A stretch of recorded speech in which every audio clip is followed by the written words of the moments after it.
The afternoon sun streamed through the stained glass windows of St. Michael's Cathedral, casting kaleidoscope patterns across the faces of nearly 300 guests. Sarah Parker stood before the altar, a vision in white lace and silk, her dark hair perfectly arranged beneath a cathedral-length veil. At 28, she embodied grace and sophistication, though something fierce flickered behind her smile. Richard Bennett, the 55-year-old groom, beamed with undisguised joy. His silver hair caught the light, and his warm brown eyes never left his bride's face. The guests whispered among themselves about how the wealthy businessman had finally found happiness after his tragic past. "Dearly beloved," the priest began, his voice echoing through the vast space, "we are gathered here today." The heavy wooden doors at the back of the church suddenly burst open with a thunderous crack. The sound reverberated through the sacred space like a gunshot, causing several guests to gasp. A small figure stood silhouetted in the doorway, breathing heavily. Tommy Wilson, 10 years old, clothed in a dirt-stained shirt and torn jeans, clutched a manila envelope and a cassette tape to his chest. His bare feet left muddy prints on the pristine white carpet as he stepped into the church. "Stop," his young voice carried clearly through the stunned silence. "You can't marry her, Mr. Bennett. She's not who you think she is." Sarah's perfectly manicured fingers tightened around her bouquet of white roses, her knuckles turning as white as the petals. Security, she hissed through clenched teeth, but Tommy was already running down the aisle. "She steals from the orphanage," he shouted, waving the envelope. "She hurts us. She locks kids in the basement. It's all here, the proof, the money, everything." The boy reached into his envelope and pulled out financial documents, their pages fluttering to the floor like autumn leaves. "Play this tape," he pleaded, holding up the cassette. "Listen to what she says when she thinks nobody's watching." Sarah's composed facade cracked. For a split second, something dark and terrifying flashed across her face. She lunged forward, reaching for the tape, but stumbled on her designer heels. The movement sent her bouquet flying, white roses scattering across the altar steps like fallen stars. Richard stood frozen, his eyes moving between his bride and the desperate child. In that moment, everything he thought he knew began to unravel, like a loose thread being pulled from an elaborate tapestry. "This boy is clearly disturbed," Sarah recovered quickly, her voice honey-sweet but trembling. "He's one of our troubled cases from the orphanage. Security, please remove him." But Tommy's next words stopped everyone in their tracks. "Tell them about the basement, Miss Sarah. Tell them about my sister Emily." The color drained from Sarah's face. She swayed slightly, her hand reaching for support that wasn't there. The cathedral fell into a silence so profound that the flutter of birds in the rafters echoed like thunder. Join us on an unforgettable journey of love, betrayal, and redemption. Subscribe now to unlock more captivating stories that touch your soul. Richard Bennett stood at the floor-to-ceiling windows of his penthouse office, watching the sun cast long shadows across the city he had helped build. At 55, his silver hair and distinguished features spoke of experience, but his warm brown eyes held a lingering sadness that wealth couldn't erase. 20 years of building his real estate empire hadn't filled the void left by the tragic accident that took his wife Grace and 5-year-old daughter Emma. The photographs on his desk told the story of his lost Grace's radiant smile as she held their newborn daughter, Emma's first steps in their garden, their last family vacation at the beach. Each frame preserved a moment of happiness from a life that seemed to belong to someone else now. The accident had been swift and merciless, a drunk driver on a rainy night, a slippery road, and in an instant his world had shattered. In the years that followed, Richard had thrown himself into his work, transforming Bennett Enterprises from a modest real estate firm into a multi-billion-dollar corporation. He built schools, hospitals, and community centers, trying to create something meaningful from his pain. His employees spoke of his kindness, his inability to walk past someone in need without stopping to help. The media called him the compassionate mogul, but few understood that his generosity stemmed from a desperate attempt to give his life purpose. The loneliness of his existence was reflected in his home, a sprawling mansion filled with expensive art, but devoid of the laughter and warmth he remembered. The east wing, which he had once planned as Emma's playroom, remained locked, a shrine to dreams that would never be realized. Each night he would stand in the doorway, imagining the life that could have been, before retiring to his study with a glass of scotch and memories for company. Everything changed when he met Sarah Parker at a charity gala for children's education. Her passion for helping orphaned children had sparked something in him he thought had died with Grace and Emma.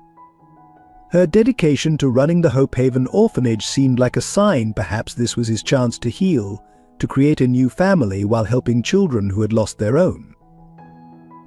But beneath his successful exterior and newfound hope, Richard carried deep wounds.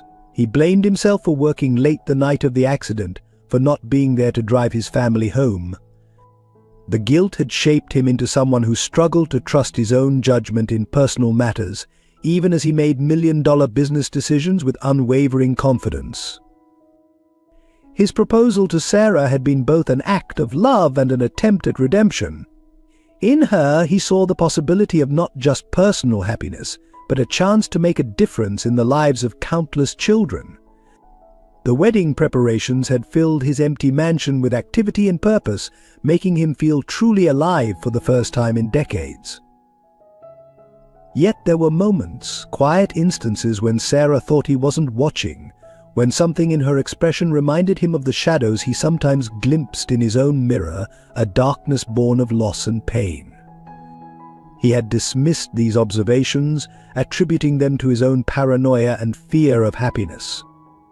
After all, who was he to question the authenticity of someone's kindness when his own philanthropic work stemmed from such personal tragedy? As the wedding day approached, Richard found himself standing more frequently in Emma's unopened playroom, seeking guidance from ghosts who couldn't answer. Would you approve, he would whisper to Grace's photograph, but only silence echoed back. The room remained a testament to his past, even as he prepared to step into a future that promised to fill his life with the family he had lost and the purpose he desperately sought. Sarah Parker stood before her full-length mirror, methodically applying her signature red lipstick. At 28, she had mastered the art of presentation, every gesture calculated, every smile precisely measured. Her designer clothes and impeccable manners served as armor, concealing a past she had spent years trying to erase. The spacious apartment she maintained near Hope Haven Orphanage was a testament to her carefully constructed image. Modern art adorned the walls, each piece selected not for appreciation but for the status it conveyed. Everything in her life was chosen with surgical precision, from her charitable work to her engagement to Richard Bennett. Even her position as director of Hope Haven had been part of a meticulously crafted plan. What the world saw was Sarah Parker, the dedicated humanitarian, young, beautiful, and selflessly devoted to helping orphaned children.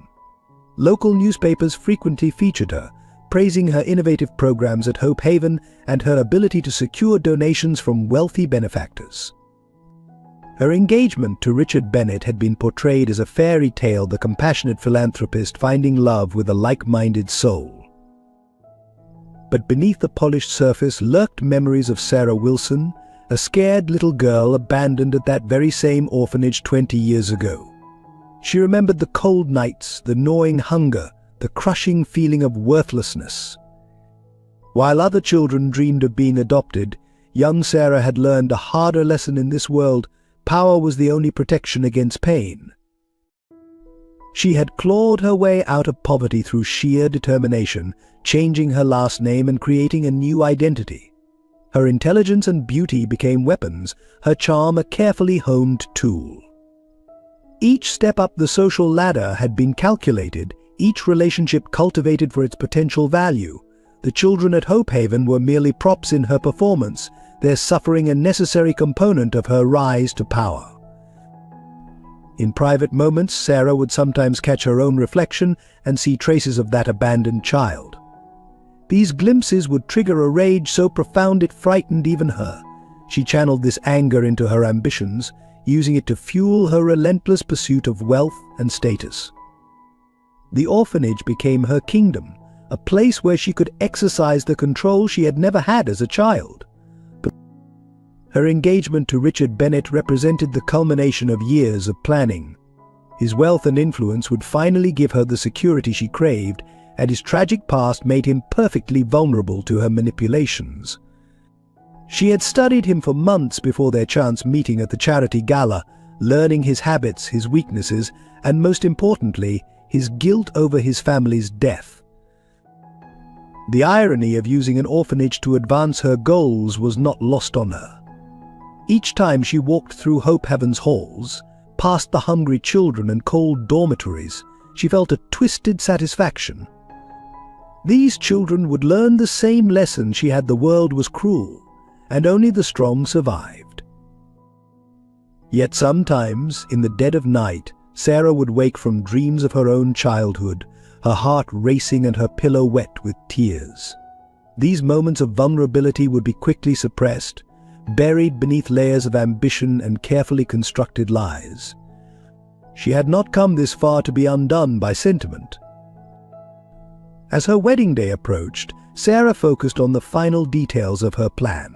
Soon she would have everything she had ever wanted: wealth, power, and the absolute certainty that she would never be powerless again. The price of her ambitions would be paid by others, just as she had paid the price of others' greed in her childhood.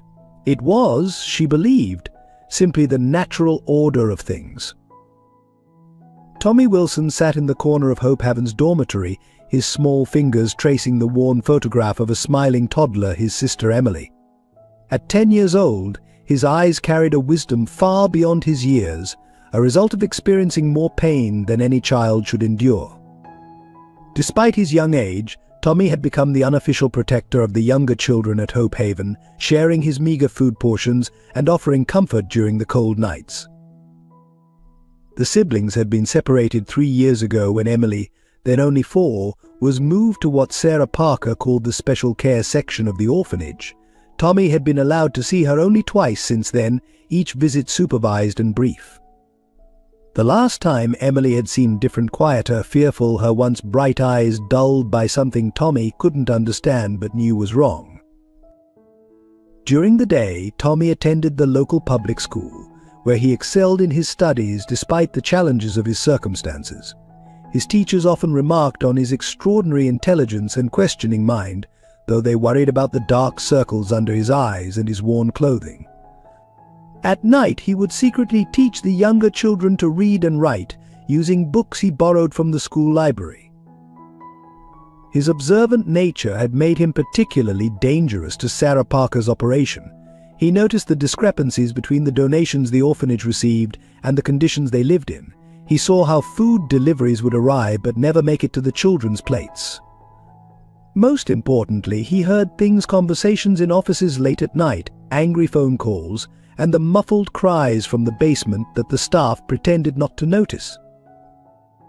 Tommy had developed a system of hiding places throughout the orphanage: loose floorboards, forgotten storage closets, spaces between walls. These hidden nooks became his reconnaissance posts, allowing him to piece together the dark truth about Hope Haven and its director. He kept a small notebook, carefully documenting dates, conversations, and observations in his neat, childish handwriting. The other children looked up to Tommy as their leader and protector. When the youngest ones cried from hunger, he would tell them stories about brave knights and magical kingdoms where good always triumphed over evil.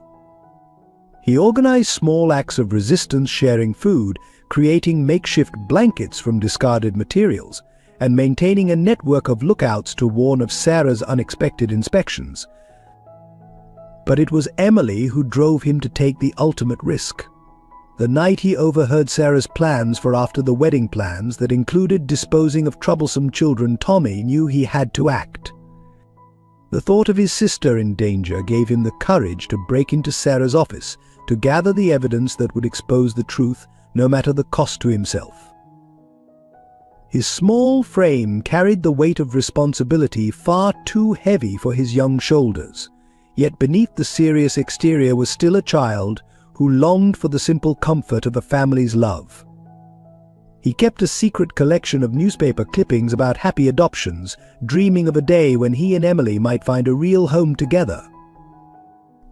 Deep inside, Tommy carried a spark of hope that refused to be extinguished by the harsh realities of his life.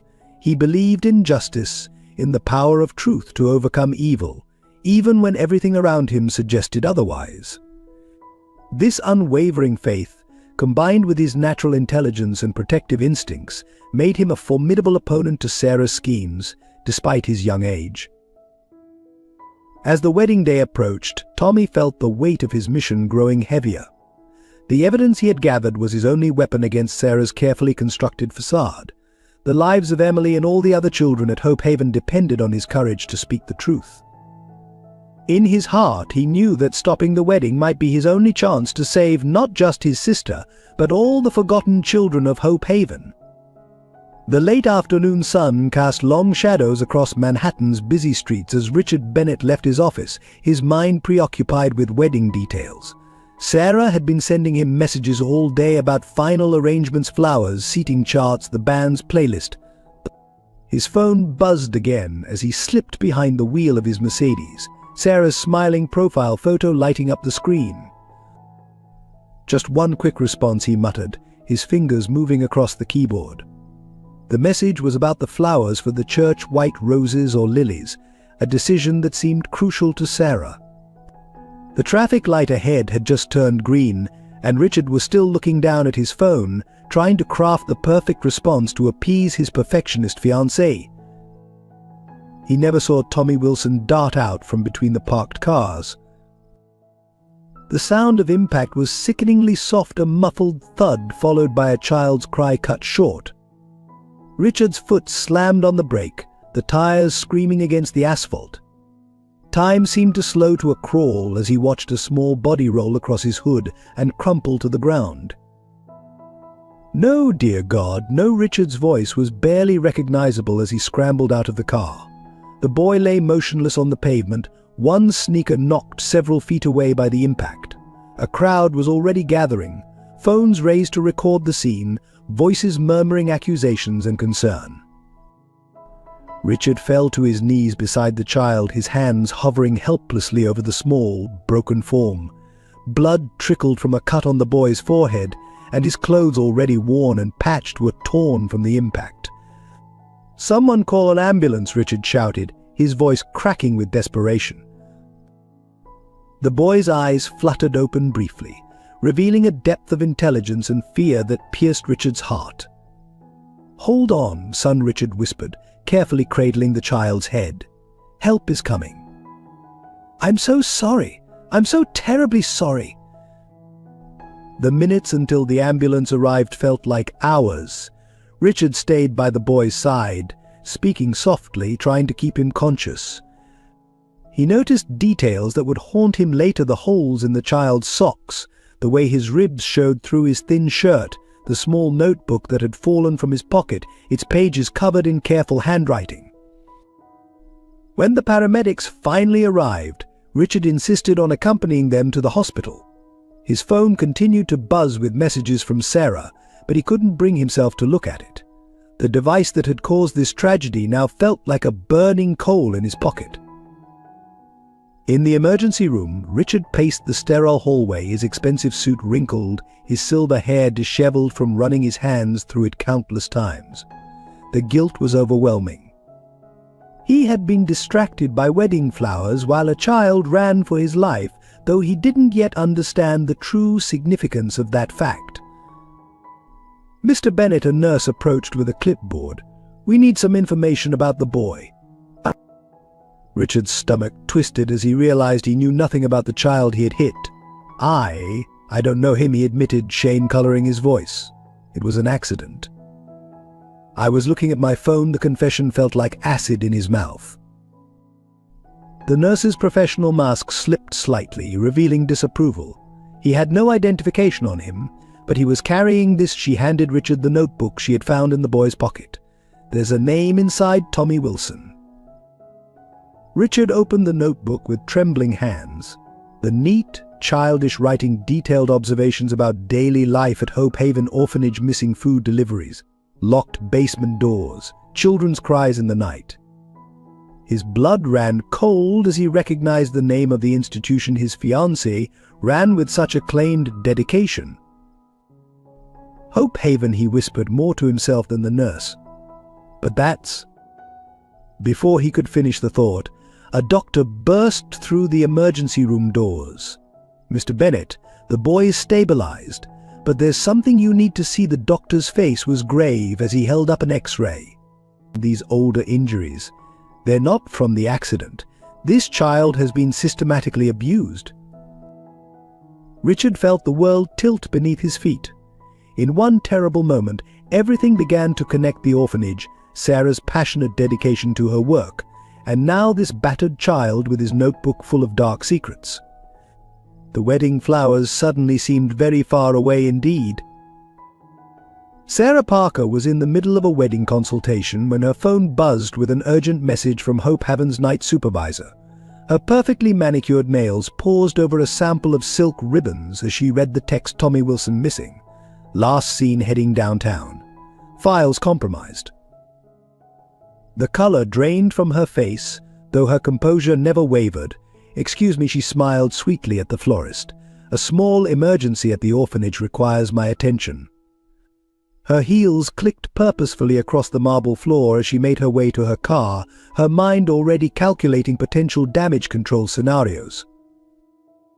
The drive to Hope Haven was tense, her knuckles white on the steering wheel. Tommy Wilson had always been a problem: too observant, too clever, asking questions that shouldn't be asked. She should have dealt with him sooner, but his sister had provided such useful leverage to keep him in line. As she strode through Hope Haven's dim corridors, the children shrank away from her approach. Her outward appearance, designer suit, perfect makeup, gentle smile contrasted sharply with the fear she inspired in them. The night supervisor, James, met her at the office door, his face pale with anxiety. "He took files, Ms. Parker," James stammered, and one of the recording devices from the safe." Sarah's calm facade cracked for a moment, real fear flashing across her features. Those recordings contained conversations that could destroy everything she had built: discussions about embezzled funds, plans for after the wedding, threats made in unguarded moments. She reached her office and found it exactly as James had described: the safe partially open, key files missing, and most worryingly, the absence of the small tape recorder she used to document her meetings. Her mind raced through the implications. If Tommy had those recordings, if he understood what they meant. Her phone rang again, and her heart stopped when she saw Richard's name on the screen. "Sarah, there's been an accident." His voice was shaky, unlike his usual confident tone. I hit a child with my car. He's from Hope Haven." The universe, it seemed, had a cruel sense of irony. Sarah sank into a leather chair, her free hand gripping the armrest. "Oh, Richard, how terrible! Which child?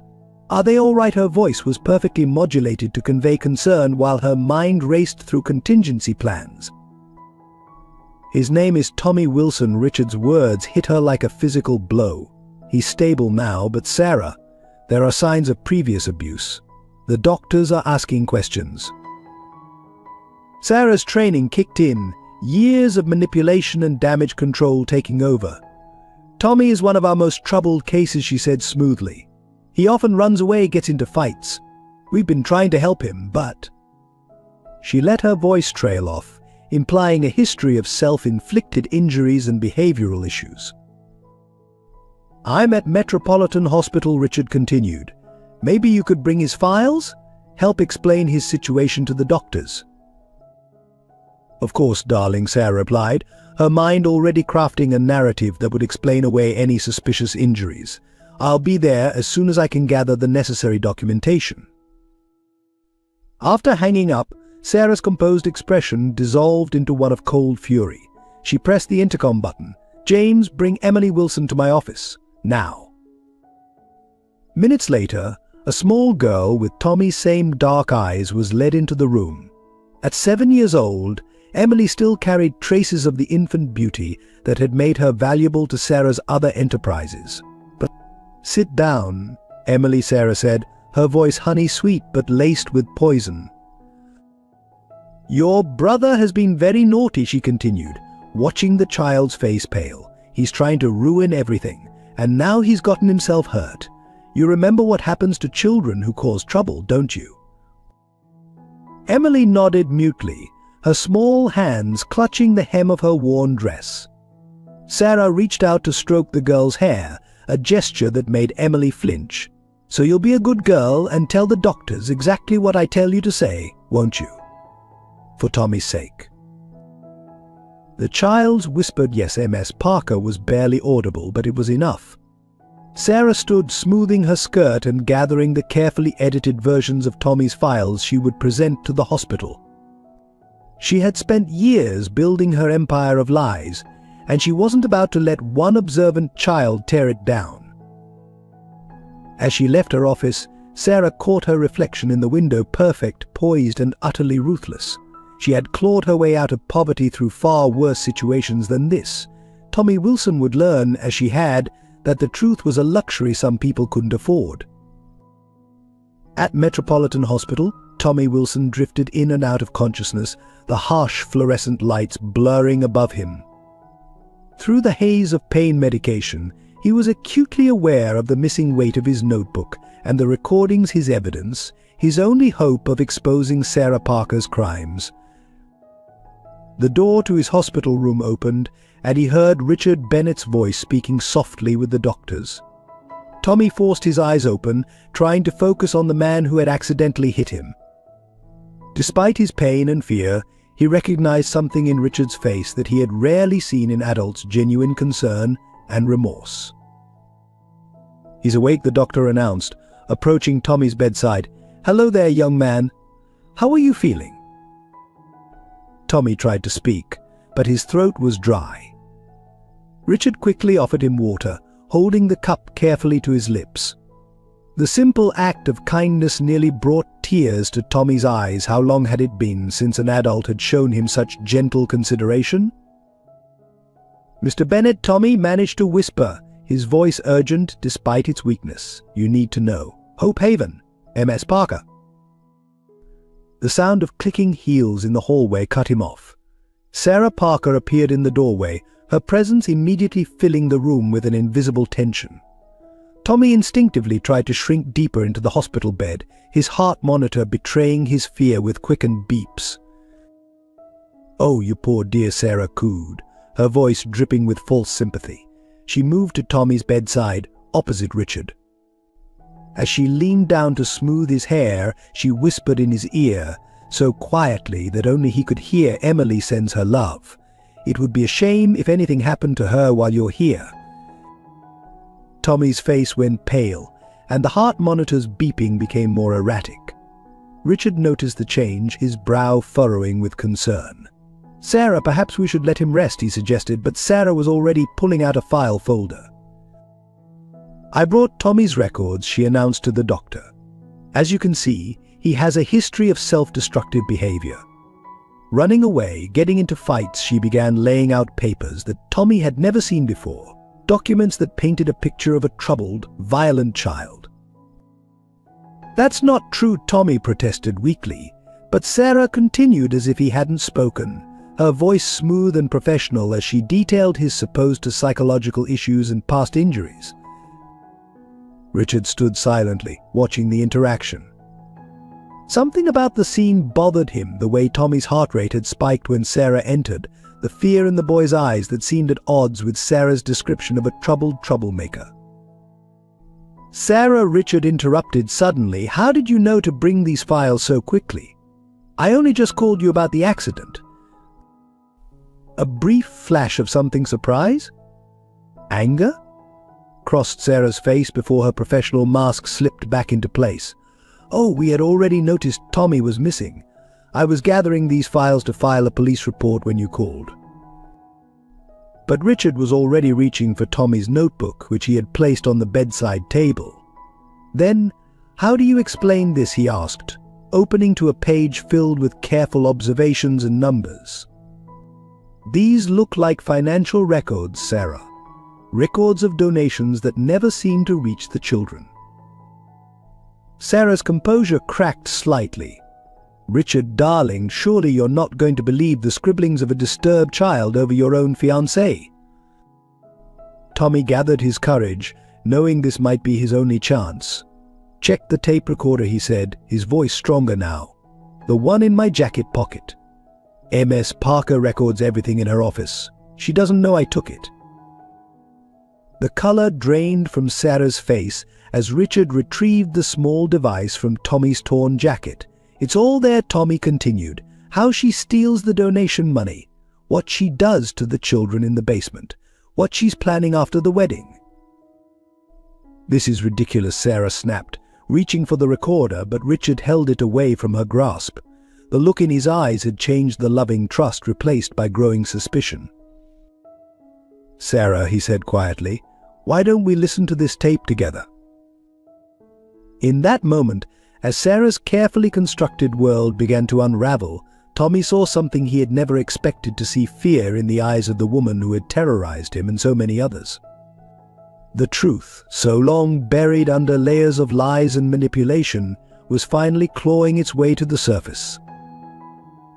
The doctor and nurses had withdrawn discreetly, leaving the three of them in a tableau of confrontation: Richard holding the tape recorder, Sarah frozen in barely contained panic, and Tommy, small and battered, but finally being heard. The hospital room fell into a heavy silence as Richard pressed play on the tape recorder. Sarah's voice, cold and calculating, filled the space. "Once we're married, half of everything he owns becomes mine. The orphanage, the donations, the children, they're just means to an end, and those who know too much." The threat in her tone was unmistakable. Richard's face transformed as he listened, the color draining from his features as recording after recording revealed the depths of Sarah's deception. Conversations about embezzled funds, plans for after the wedding, cruel discussions about the children's treatment. Each revelation struck him like a physical blow. "Stop," Sarah commanded, reaching for the recorder, but Richard held it away from her grasp. Her perfectly maintained facade was cracking, desperation seeping through the fissures. "Richard, darling, this isn't what it sounds like. I can explain everything." "Explain." Richard's voice was barely a whisper, but it carried the weight of mountains. "Explain how you've been stealing from innocent children, how you've been using my name, my reputation to facilitate your crimes." His hands were shaking as he rewound the tape to another conversation. Tommy watched from his hospital bed, his heart pounding. He had never seen an adult stand up to Sarah before. The fear that had been his constant companion for so long began to mix with something unfamiliar: hope. "Tell him about Emily," Tommy said suddenly, his voice stronger than he expected. "Tell him what you did to my sister." Sarah's head snapped toward him, her eyes flashing with murderous rage. "Be quiet," she hissed, but Tommy continued, drawing strength from Richard's protective presence. "She keeps her in the basement with the others," he pressed on. "The ones she sells to special families. That's where the real money comes from." Richard staggered back as if physically struck. Child trafficking, the word seemed to stick in his throat. "Sarah, please tell me this isn't true. Tell me I haven't been financing." But Sarah's response was not what anyone expected. She laughed, a sharp, bitter sound that held no trace of her usual carefully cultivated charm. "Finance it, Richard, you made it possible. Your reputation, your connections, your blind trust, you gave me everything I needed to build my empire." But she moved toward him, her designer heels clicking on the hospital floor. "Do you know what it's like to grow up with nothing? To be one of those children you so generously help with your charity? I learned early that in this world power is the only protection, and I swore I would never be powerless again." Richard's face hardened with each word. "Security," he called out, his voice steady despite the emotion in his eyes. "And someone get child services on the phone. Now." Sarah's demeanor shifted instantly, the mask of confidence falling away to reveal raw panic. She lunged for the door, but hospital security was already there, responding to the elevated voices and Tommy's increased heart rate. "You can't prove anything," she snarled as the guards took hold of her arms. "It's your word against mine, and who will believe a troubled orphan and a man too blind to see what was happening in his own charity? But Richard was already pulling out his phone, his fingers flying over the keys. Davidson, he barked into the device, "I need our entire legal team at Metropolitan Hospital. Now. And send investigators to Hope Haven Orphanage. Focus on the basement. Look for a girl named Emily Wilson." Tommy felt tears sliding down his cheeks, tears of relief, of vindication, of hope for his sister. Richard noticed and moved to his bedside, placing a gentle hand on his shoulder. "You're safe now, son," he said softly. "Both you and Emily will be safe. I promise." As security led Sarah away, she turned back one last time. In that moment, her beauty seemed to fade, revealing something hard and twisted beneath. "You'll regret this," she spat. "Both of you. Nobody crosses Sarah Parker without consequences." But her threats fell flat in the face of Richard's quiet determination and Tommy's unwavering courage. The last thing she saw before being led away was Richard Bennett, billionaire philanthropist, sitting on the edge of a hospital bed, carefully wiping tears from the face of a brave little boy who had dared to tell the truth. The truth about Hope Haven was about to come to light, but none of them yet realized that this was just the beginning. Sarah Parker's empire of lies was crumbling, but its collapse would reveal secrets that would change all their lives forever, secrets that had been buried for far longer than anyone suspected. The next 24 hours at Hope Haven Orphanage unfolded like scenes from a nightmare. Police cars and child services vehicles filled the parking lot, their lights painting the grey building in alternating red and blue. Richard stood with the investigators as they broke the locks on the basement door, his heart pounding with dread at what they might find. The basement revealed horrors beyond imagination. Hidden behind false walls were small rooms, each containing narrow beds and minimal facilities. Documents scattered across Sarah's office told the story children categorized by market value. Detailed records of transactions disguised as adoptions and lists of wealthy clients who had paid premium prices for their special orders. Mr. Bennett called one of the investigators, holding up a file. "You need to see this. The document was yellowed with age, dating back almost 30 years. It contained adoption records, including one that made Richard's blood run cold, a photograph of a young Sarah Parker, then known as Sarah Wilson, standing next to a much younger version of himself at a charity event. The memory hit him like a thunderbolt. He had been a young businessman then, just starting to build his empire. He had visited the orphanage as part of a community outreach program, and there had been a girl, bright, ambitious, with eyes that seemed too old for her face. He had promised to help her, to ensure she got a good education, but then the pressures of business had taken over, and he had forgotten. "She was here," he whispered, the weight of responsibility crushing his chest. "She was one of them, and I forgot about her." But there was more. As investigators dug deeper, they discovered another file, this one bearing Tommy's name. The DNA test results inside sent Richard staggering against the wall. 20 years ago, during a dark period after losing his wife and daughter, he had made a mistake, a brief relationship with a woman who had disappeared shortly after. The dates matched. The blood type matched. Tommy wasn't just any orphan, he was Richard's son. Upstairs, social workers were interviewing the children, documenting years of neglect and abuse. In a small room off the main dormitory, they found Emily Wilson, Tommy's sister. The 7-year-old was curled in a corner, clutching a worn teddy bear, her dark eyes so like her brother's wide with fear and hope. Richard knelt before her, his voice gentle.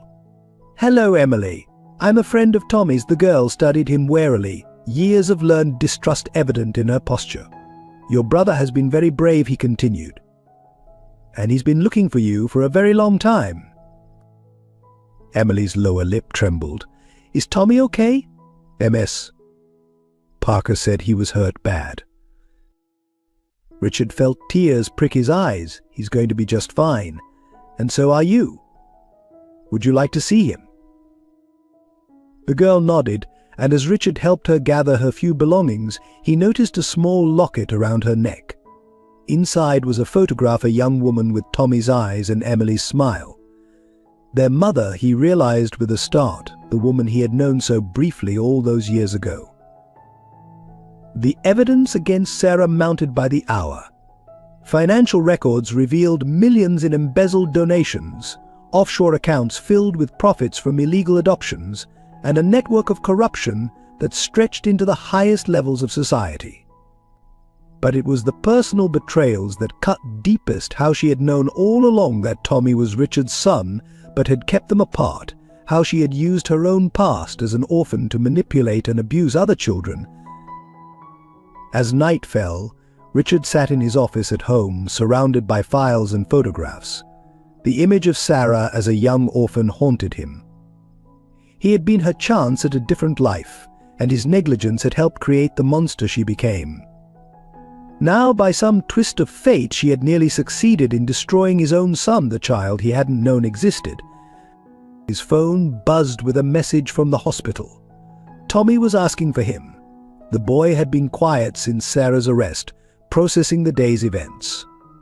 The doctors were concerned about his emotional state, especially once he learned about his true parentage. Richard stared at the message, fear and hope warring in his heart. He had failed Sarah all those years ago, failed to protect his unknown son and daughter, failed to see what was happening right under his nose at Hope Haven. But now he had a chance to make things right, not just for Tommy and Emily, but for all the children who had suffered under Sarah's reign of terror. As he grabbed his coat and headed for the hospital, Richard knew that the hardest part of their journey was just beginning. Trust, once broken, was not easily rebuilt. But as he thought of Tommy's courage and Emily's resilience, he felt something he hadn't experienced in years: the fierce, protective love of a father. In the depths of the city jail, Sarah Parker sat in the interrogation room, her designer clothes replaced by an orange jumpsuit, her perfectly manicured nails chipped and broken. Across the table sat Detective Laura Hayes, spreading photographs across the metal surface images of the basement rooms at Hope Haven, financial documents and faces of children who had disappeared through Sarah's special adoption program. 28 cases so far, Detective Hayes stated coldly. 28 children sold to the highest bidder. And those are just the ones we can prove. She leaned forward, studying Sarah's face. But what I want to know is why. Why did someone who escaped the system choose to perpetuate its worst abuses? Sarah's laugh was hollow, echoing off the concrete walls. Escaped. Is that what you think I did? She picked up one of the photos, her younger self at Hope Haven. I learned the truth about power in that place. The strong survive by stepping on the weak. I just perfected the system. The detective pulled out another file, this one containing Sarah's original orphanage records. Your parents didn't abandon you, Miss Parker. Or should I say MS Wilson? They died trying to protect you during a home invasion. You were 3 years old. The system failed you, yes, but you weren't thrown away. You were loved. The words hit Sarah like physical blows, cracking the armor she had built over decades.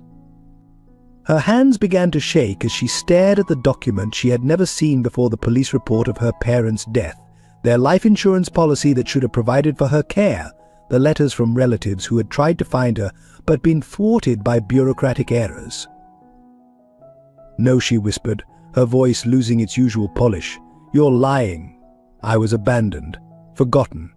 Like all the others, but even as she spoke, memories began to surface, fragments of warmth and love that she had buried beneath years of bitterness and rage. Your father died shielding you with his body, Detective Hayes continued relentlessly. Your mother's last words to the paramedics were asking about your safety. And now look at what you've become, everything they died trying to protect you from. Sarah's composure finally shattered. Years of carefully constructed walls crumbled as she stared at a photograph she had never seen before, her parents holding her as a toddler, all three smiling at the camera. The love in their eyes was unmistakable. What have I done? She whispered, her voice breaking. What have I become? The detective pushed forward one final photograph: Tommy and Emily Wilson. These children, they're not just any victims, are they? They're your family. Their mother was your cousin, the one who spent years trying to find you after your parents died. Sarah's world tilted on its axis. The children she had tormented, the boy who had exposed her crimes, the sister she had used as leverage, they were the family she had convinced herself didn't exist. The realization of what she had done to her own blood relations broke something fundamental inside her. "I didn't know," she gasped, tears finally breaking through her careful control. "I never knew." No, Detective Hayes agreed, her voice softening slightly. "But you chose not to look. You chose to believe the worst about your past, and then you made that nightmare reality for other children."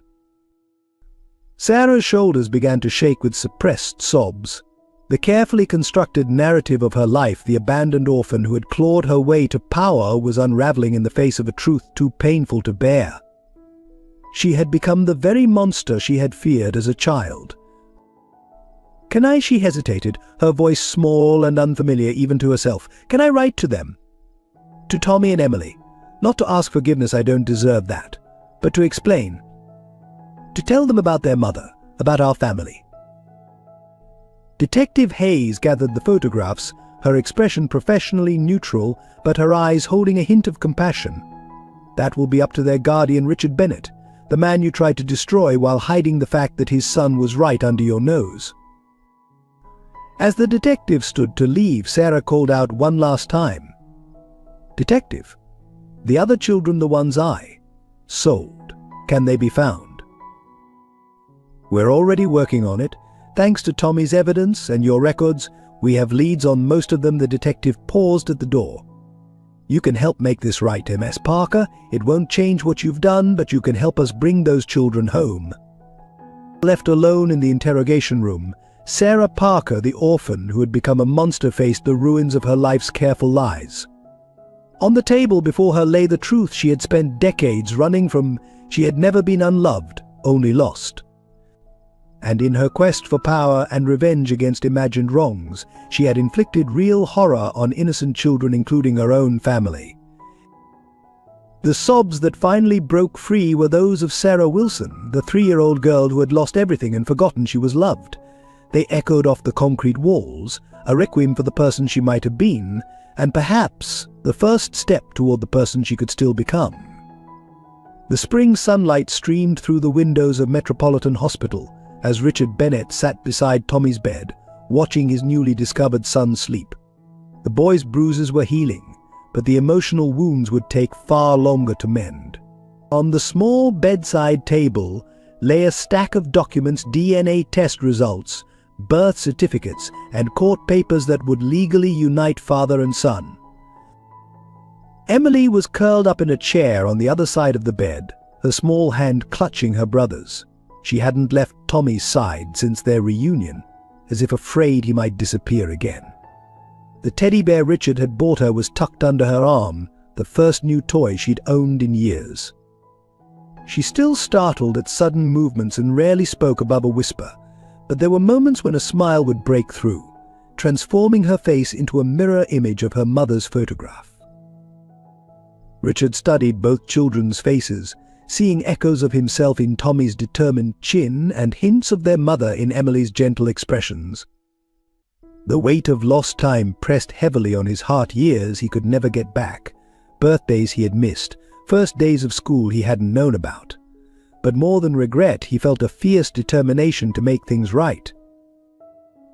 "Mr. Bennett," Emily's soft voice broke through his thoughts. She still couldn't bring herself to call him Dad, and he didn't push. "Will they make us go back to Hope Haven?" Richard moved to kneel beside her chair, his voice gentle but firm. "Never. You're home now, both of you, and I promise you'll never have to go back there." Tommy stirred in his sleep, mumbling something about protecting his sister. Even unconscious, his first thought was for Emily's safety.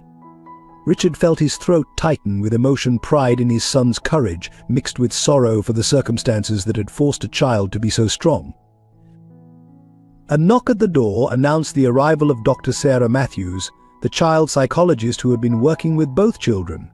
She carried a folder thick with notes and assessments, her face bearing the weight of what she had learned about their experiences. "Mr. Bennett," she began, taking a seat across from him, "we need to discuss the children's recovery plan. The trauma they've experienced," she glanced at Emily, who had dozed off, still clutching her brother's hand. "It's extensive, but not insurmountable." Richard nodded, ready to do whatever was necessary to help his children heal. Dr. Matthews outlined a comprehensive treatment plan, therapy sessions, both individual and family, educational assessments to determine proper school placement, and strategies for helping them adjust to their new life. "The most important thing right now is stability," she explained. "They need to know they're safe, that they're wanted, and that they have control over their own lives. After what they've been through, trust will be the hardest thing to rebuild." As if to emphasize her point, Emily whimpered in her sleep, caught in what was clearly a nightmare. Richard moved instinctively to comfort her, but Dr. Matthews held up a hand, stopping him. "Let her brother handle it," she advised softly. Sure enough, even in his sleep, Tommy reached out to pat his sister's hand, murmuring words of comfort. Emily settled immediately, her features relaxing back into peaceful slumber. The bond between the siblings was profound, forged in the crucible of their shared trauma. "They're survivors," Dr. Matthews observed, "but they shouldn't have had to be. The system failed them multiple times, failed to identify them as your children, failed to protect them from abuse, failed to keep them safe. The road ahead won't be easy." Richard's jaw set with determination. "Whatever they need, therapy, education, time, love, they'll have it. I've already started renovating the east wing of the house, the one that was supposed to be." He paused, emotion thick in his voice. "The one that was meant for Emma." Dr. Matthews nodded, understanding. She knew about Richard's lost daughter, how the east wing had remained sealed like a shrine to what might have been. Using that space for Tommy and Emily, it's a healthy step forward for all of you. The conversation was interrupted by Tommy stirring awake, his eyes immediately searching for his sister, then relaxing when he found her safe beside him. "Dad," he called softly, the word still new and precious on his lips. Richard was at his side instantly. "I'm here, son. Can we really stay with you forever?" The question broke Richard's heart all over again, that after everything, Tommy still feared being sent away. He took his son's hand, careful of the IV line. "Tommy, listen to me. You and Emily are my children. You always were, even when I didn't know it. And nothing will ever change that. We're a family now." Dr. Matthews watched the interaction with approval, making notes in her file. The healing process would be long and complex, but the foundation was their love, commitment, and the unshakable bond between two siblings who had protected each other when no one else would. As the afternoon sun painted the hospital room in warm light, Richard Bennett sat between his sleeping children, holding one small hand in each of his own. The past couldn't be changed, the years of separation, the pain, the betrayals, but the future stretched before them full of possibility. On the bedside table, beside the legal documents that would make them officially a family, lay Tommy's notebook, the evidence that had brought down Sarah Parker's empire of cruelty. But it was more than that now. It was a testament to a child's courage, to the power of truth, and to the unbreakable spirit of two siblings who had never stopped fighting for each other. Richard squeezed their hands gently, making a silent vow. His children would never know fear or loneliness again. They would grow up surrounded by love, security, and the knowledge that they were wanted, valued, and cherished. The healing could begin. The autumn wind rustled through the newly planted maple trees, lining the driveway of what had once been Hope Haven Orphanage. The building's grey facade had been transformed, its walls now warm cream-coloured with cheerful blue trim. Above the entrance, a new sign read, "The Bennett Children's Centre, a place of new beginnings." Richard stood at the entrance, surveying the changes 3 months of intensive renovation had brought. The former orphanage had been completely gutted and rebuilt from the inside out, The dreaded basement had been filled in with concrete, exorcising the ghosts of its dark past. In its place, a new wing spread across the property, filled with sunlit classrooms, art studios, and play areas. Tommy and Emily stood beside their father, their hands clasped tightly together as they always were in moments of stress. Though both children were healing well, Tommy's physical injuries long since mended, Emily's nightmares becoming less frequent. Returning to this place required immense courage. But "Are you sure you want to do this?" Richard asked them gently. "We can wait if you're not ready." Tommy squared his shoulders, looking so much like his father in that moment. "The other kids need to see it's really different now. That it's safe." Emily nodded in agreement, clutching her ever-present teddy bear closer. Inside, the transformation was even more dramatic. The institutional corridors had been replaced by warm, welcoming spaces. The walls, once bare except for peeling paint, now displayed children's artwork and colorful murals. The former dormitories had been converted into comfortable family-style living units, each housing no more than 4 children under the care of a trained guardian. Mrs. Anderson, the new director Richard had personally selected, approached them with a warm smile. A former child psychologist with decades of experience in trauma recovery, she embodied everything Sarah Parker had: not genuine compassion, transparent operations, and a deep understanding of children's needs. "The first group of children arrives tomorrow," she informed them, consulting her tablet. 7 siblings we managed to keep together, 4 children from the city's emergency shelter." And she paused, looking at Tommy and Emily. 3 of your former Hope Haven friends who've been asking about you." Emily's face lit up. "Jamie, Lucy and Michael," she whispered hopefully. When Mrs. Anderson nodded, the little girl smiled, a real, unguarded smile that was becoming more frequent these days. They toured the facility together, Richard watching his children's reactions carefully. In the new dining hall, Tommy paused by the kitchen, remembering nights of hunger. But now the space was bright and welcoming, with round tables instead of long institutional ones, and a chef who specialized in nutritious children's meals. "Everyone eats together here," Mrs. Anderson explained. "Staff, children, visitors, we're creating a family atmosphere, not an institution." The library, Tommy's special project, had been stocked with thousands of books. He had helped select many of them himself, insisting on titles that would appeal to children of all ages and reading levels. A special corner was dedicated to Emily's favorite fairy tales, complete with comfortable reading nooks and soft pillows. The medical wing was staffed around the clock. No child would ever be denied care again. The education center offered individualized learning programs, recognizing that many of their residents had gaps in their schooling due to their circumstances. But perhaps the most significant change was the transparency. Large windows everywhere allowed natural light and clear sight lines. Security cameras monitored every public space, their feeds displayed openly in the reception area. Financial records were publicly audited, and a board of child welfare experts oversaw all operations. "Every week we'll have independent inspectors visit," Richard explained to his children. "And any child who feels unsafe can press these buttons." He indicated the emergency call systems installed throughout the building. Help will come immediately. In what had once been Sarah's office, now transformed into a cheerful counseling center, Emily suddenly stopped. "Dad," she asked, her voice small but steady, "can I leave my teddy bear here?" "For the new kids, so they know it's safe now." Richard knelt beside his daughter, his heart swelling with pride at her gesture. The teddy bear had been her constant companion since her rescue, a symbol of security in her newly safe world. That she felt secure enough to pass it on to another scared child spoke volumes about her healing. "That's a wonderful idea, sweetheart," he said softly.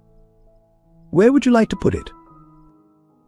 Emily walked to a small table in the waiting area and carefully placed her bear in a sitting position. Here she decided, so they can see it right away when they come in. Tommy reached for his sister's hand again, but this time his grip was supportive rather than protective. "Maybe we can come visit sometimes," he suggested. "Help the new kids feel safe like we do now." Mrs. Anderson smiled warmly. "We'd like that very much. Your experience and strength could help many children understand that there's hope after trauma." As they prepared to leave, Richard took one last look around. The Bennett Children's Center represented more than just the transformation of a building. It was a symbol of healing, of second chances, and of the power of love to overcome darkness. Ready to go home, he asked his children. Tommy and Emily nodded, both casting one final glance at the teddy bear keeping watch in the counseling center. They walked out together into the autumn sunshine, leaving behind the shadows of Hope Haven and stepping into the promise of a brighter future, not just for themselves, but for every child who would find sanctuary within these transformed walls. The east wing of Bennett Mansion, once a shrine to loss, buzzed with the energy of new life. Tommy and Emily's rooms had been decorated according to their own choices, a first for both children. Tommy's walls were lined with bookshelves, his desk positioned by a large window overlooking the garden. Emily's room was painted in soft pastels, with a handmade quilt on her bed and a dollhouse that Richard had found in storage, once meant for Emma. Mrs. Rosa, who had served the Bennett household for years, found herself smiling more often these days. The sound of children's laughter echoing through the previously silent halls brought warmth to the old mansion. She had taken on the role of grandmother figure, teaching Emily to bake cookies and listening to Tommy practice his reading aloud. One evening, as Richard passed Emily's room, he heard something that made him stop in his tracks: laughter. Real, unrestrained, childish laughter. Peering through the partially open door, he saw Emily and Tommy engaged in what appeared to be an elaborate pillow fort construction project, their faces alight with joy. "Dad," Tommy called out, spotting him. "Come help us. Emily says the fort needs structural support." Richard didn't hesitate, dropping to his knees to join his children. As they worked together, arranging blankets and positioning pillows, he marveled at how far they'd come. Just months ago, these same children had been trapped in a nightmare. Now, slowly but surely, they were learning to be children again. The therapy sessions with Dr. Matthews continued, but their nature had evolved. Individual sessions helped each child process their trauma in age-appropriate ways. Family sessions taught them all how to communicate, to trust, to build healthy relationships. Richard learned to be patient with their healing process, to understand that recovery wasn't linear. There were still difficult moments. Emily would sometimes wake screaming from nightmares, convinced Sarah was coming to take her away. Tommy struggled with guilt over the other children they'd left behind, even though most had been placed in loving homes through the Bennett Center's new adoption program. One particularly challenging evening, Richard found Tommy sitting alone in the garden, clutching his old notebook. "I keep thinking about the ones we couldn't save," he admitted quietly. "The ones Sarah sold before we stopped her." Richard sat beside his son, putting an arm around his shoulders. "The police are still working on finding them, thanks to your evidence. 3 more children were reunited with their families last week." Tommy leaned into his father's embrace, something that would have been unthinkable months ago. "Do you think they'll all be found?" "We won't stop until they are," Richard promised. "The Foundation has hired special investigators just for this purpose. Every child deserves to come home." Inside, Emily was having her own breakthrough moment with Mrs. Rosa. As they needed dough for bread, the little girl spoke about her time in the basement for the first time without crying. "I used to pretend I was baking with my mom," she confessed. "I didn't remember her, but I imagine she was nice like you." Mrs. Rosa wiped flour from Emily's cheek, her eyes glistening. "Your mother would be so proud of you, my angel. And now you have a papa who loves you very much." The children's education was carefully tailored to their needs. Private tutors helped them catch up on misschooling, while therapeutic art and music classes provided outlets for emotional expression. Tommy showed a remarkable aptitude for writing, channeling his experiences into stories that helped other trauma survivors. Emily discovered a talent for painting, her once dark world blooming with color on canvas. Richard made sure to be present for every milestone, no matter how small. He attended every therapy session, helped with homework, and never missed their new tradition of bedtime stories. The business empire he had once prioritized above all else took a backseat to his children's needs. The transformation wasn't just in the children. Richard found himself changing too, learning to open his heart again after years of guarding it against pain. The room that had been Emma's remained as a memorial, but it was no longer a shrine to grief. Instead, it became a place where they could talk about loss, about family, about healing. One night, as Richard tucked Emily into bed, she asked the question he'd been waiting for. "Daddy? Can I see a picture of Emma? Tommy says she was our sister too, kind of." Richard's heart swelled at being called Daddy. It had taken Emily months to feel secure enough to use the term. He retrieved a photograph from his wallet, showing it to her carefully. This was Emma. She would have loved being your big sister. Emily studied the photo thoughtfully. She has your smile, like Tommy does. Yes, Richard agreed softly, and you have her kind heart. Later that night, Richard stood in his study, looking at the family photos on his desk. Alongside the old pictures of Grace and Emma, new ones had appeared: Tommy and Emily at the beach, both children with Mrs. Rosa in the kitchen, the three of them together at the Bennett Center's opening. Different pieces of his heart, past and present, learning to coexist. The path to healing wasn't easy or straight, but they were walking it together. Each day brought new challenges, new victories, new moments of joy and growth. The darkness of their past hadn't disappeared, but it was being steadily overcome by the light of love, trust, and family. In the quiet of the evening, Richard could hear Tommy reading to Emily in her room, their voices carrying the simple comfort of siblings sharing a story. The sound reminded him that sometimes the greatest healing comes not from forgetting the past, but from building a future strong enough to bear its weight. St. Michael's Cathedral stood majestic in the late afternoon sun, its stained glass windows casting prismatic patterns across rows of elegantly dressed guests. The air was heavy with the scent of white roses and anticipation. Sarah Parker stood in the bridal suite, a vision in designer white lace, her reflection in the full-length mirror showing nothing of the turmoil beneath her perfect exterior. Her hands trembled slightly as she adjusted her veil, knowing that in less than an hour she would become Mrs. Richard Bennett. Everything she had worked for, schemed for, killed for, was within reach. The empire she had built on the broken spirits of children would be legitimized by marriage to one of the city's most respected philanthropists. But something was wrong. The notebook and recordings were missing from her office safe. Tommy Wilson had disappeared from the basement.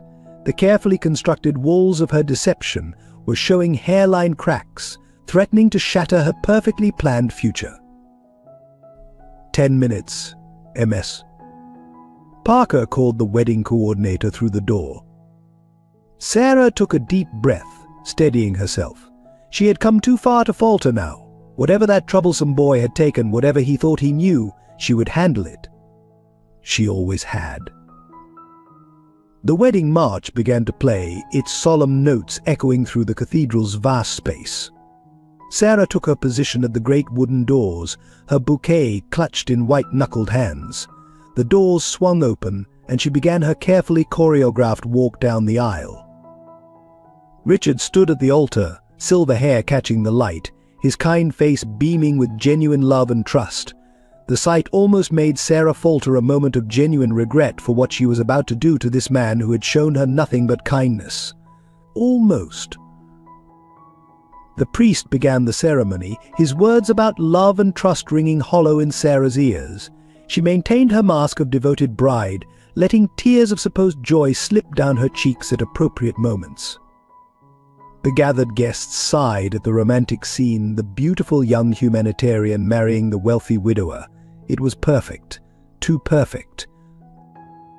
The heavy doors at the back of the church suddenly burst open with a thunderous crack. Tommy Wilson stood in the doorway, clutching a manila envelope and a cassette tape to his chest. His clothes were torn, his feet bare and muddy, but his eyes blazed with determination. "Stop," his young voice carried clearly through the stunned silence. "You can't marry her, Mr. Bennett. She's not who you think she is." Sarah's fingers tightened around her bouquet, thorns pricking through her lace gloves. "Security," she hissed, but Tommy was already running down the aisle, scattering his evidence like autumn leaves. "She steals from the orphanage," he shouted. "She hurts us. She locks kids in the basement. It's all here, the proof, the money, everything." Richard stood frozen, his eyes moving between his bride and the desperate child. The cassette tape Tommy held up seemed to take on an almost physical weight in the suddenly thick air. "Play it," Tommy pleaded.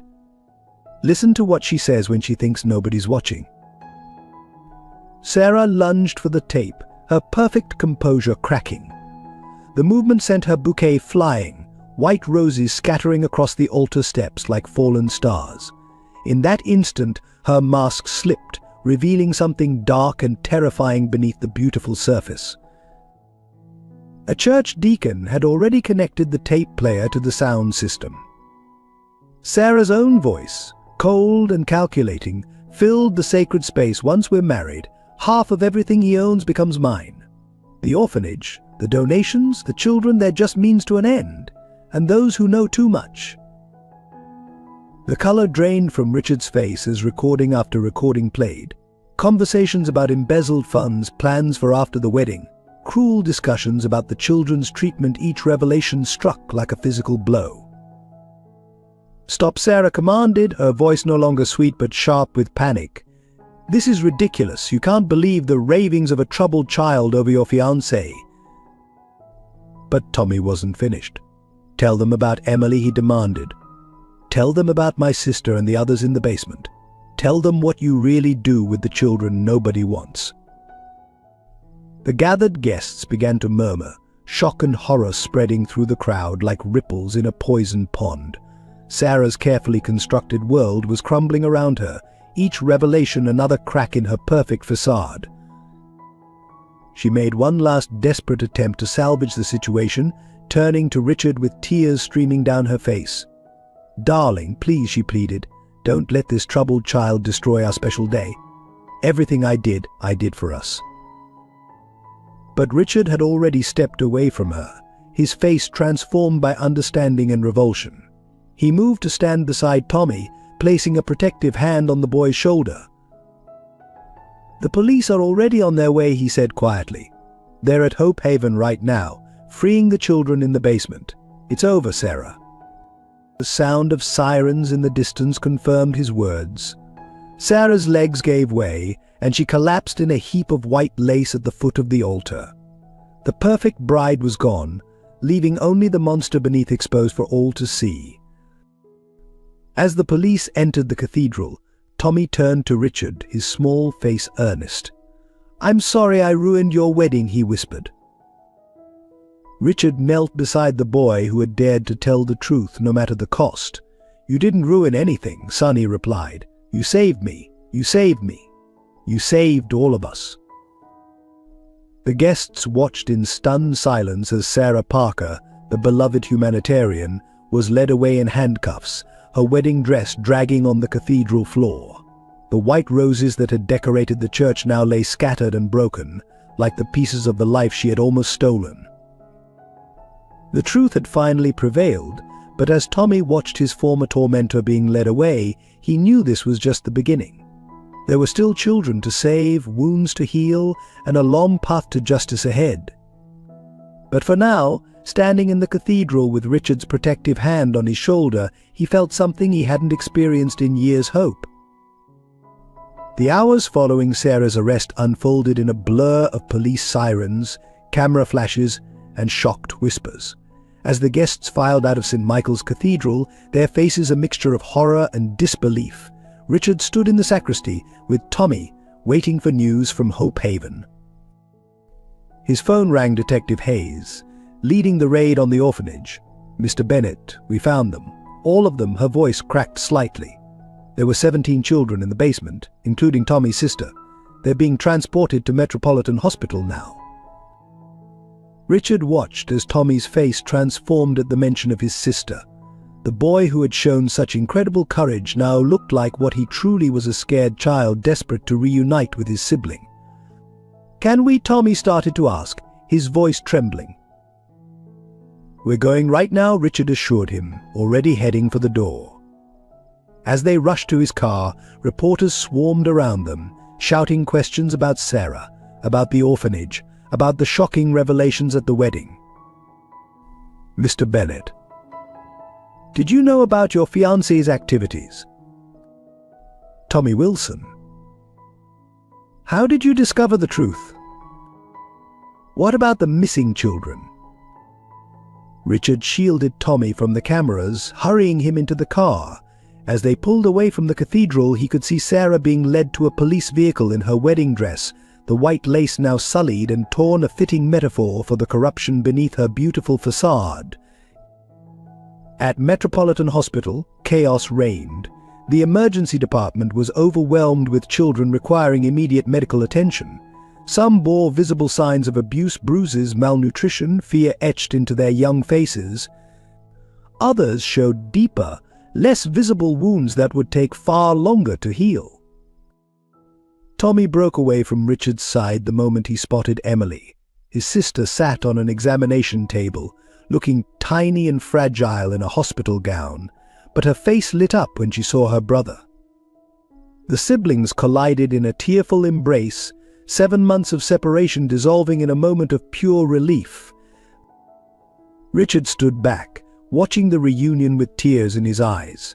Emily looked so much like the photograph in Tommy's notebook, the same dark eyes, the same determined set to her chin, despite her fear.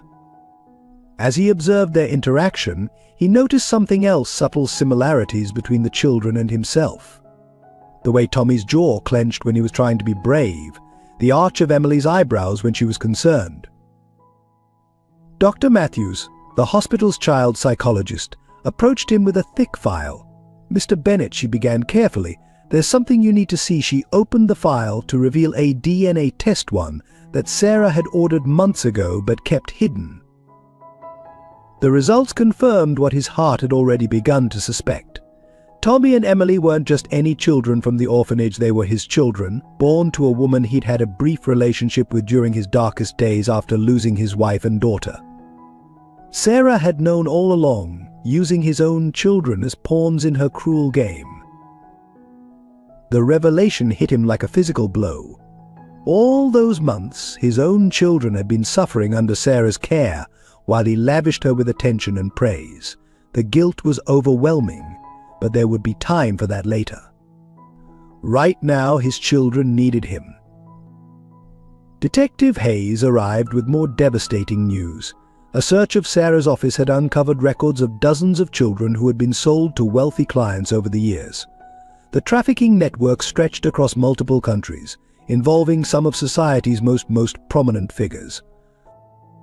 She kept meticulous records, the detective explained, spreading photographs across a conference room table. Names, dates, amounts paid, everything we need to track these children down. But it's going to take time. Richard looked at the photographs, bright young faces that had been treated as commodities.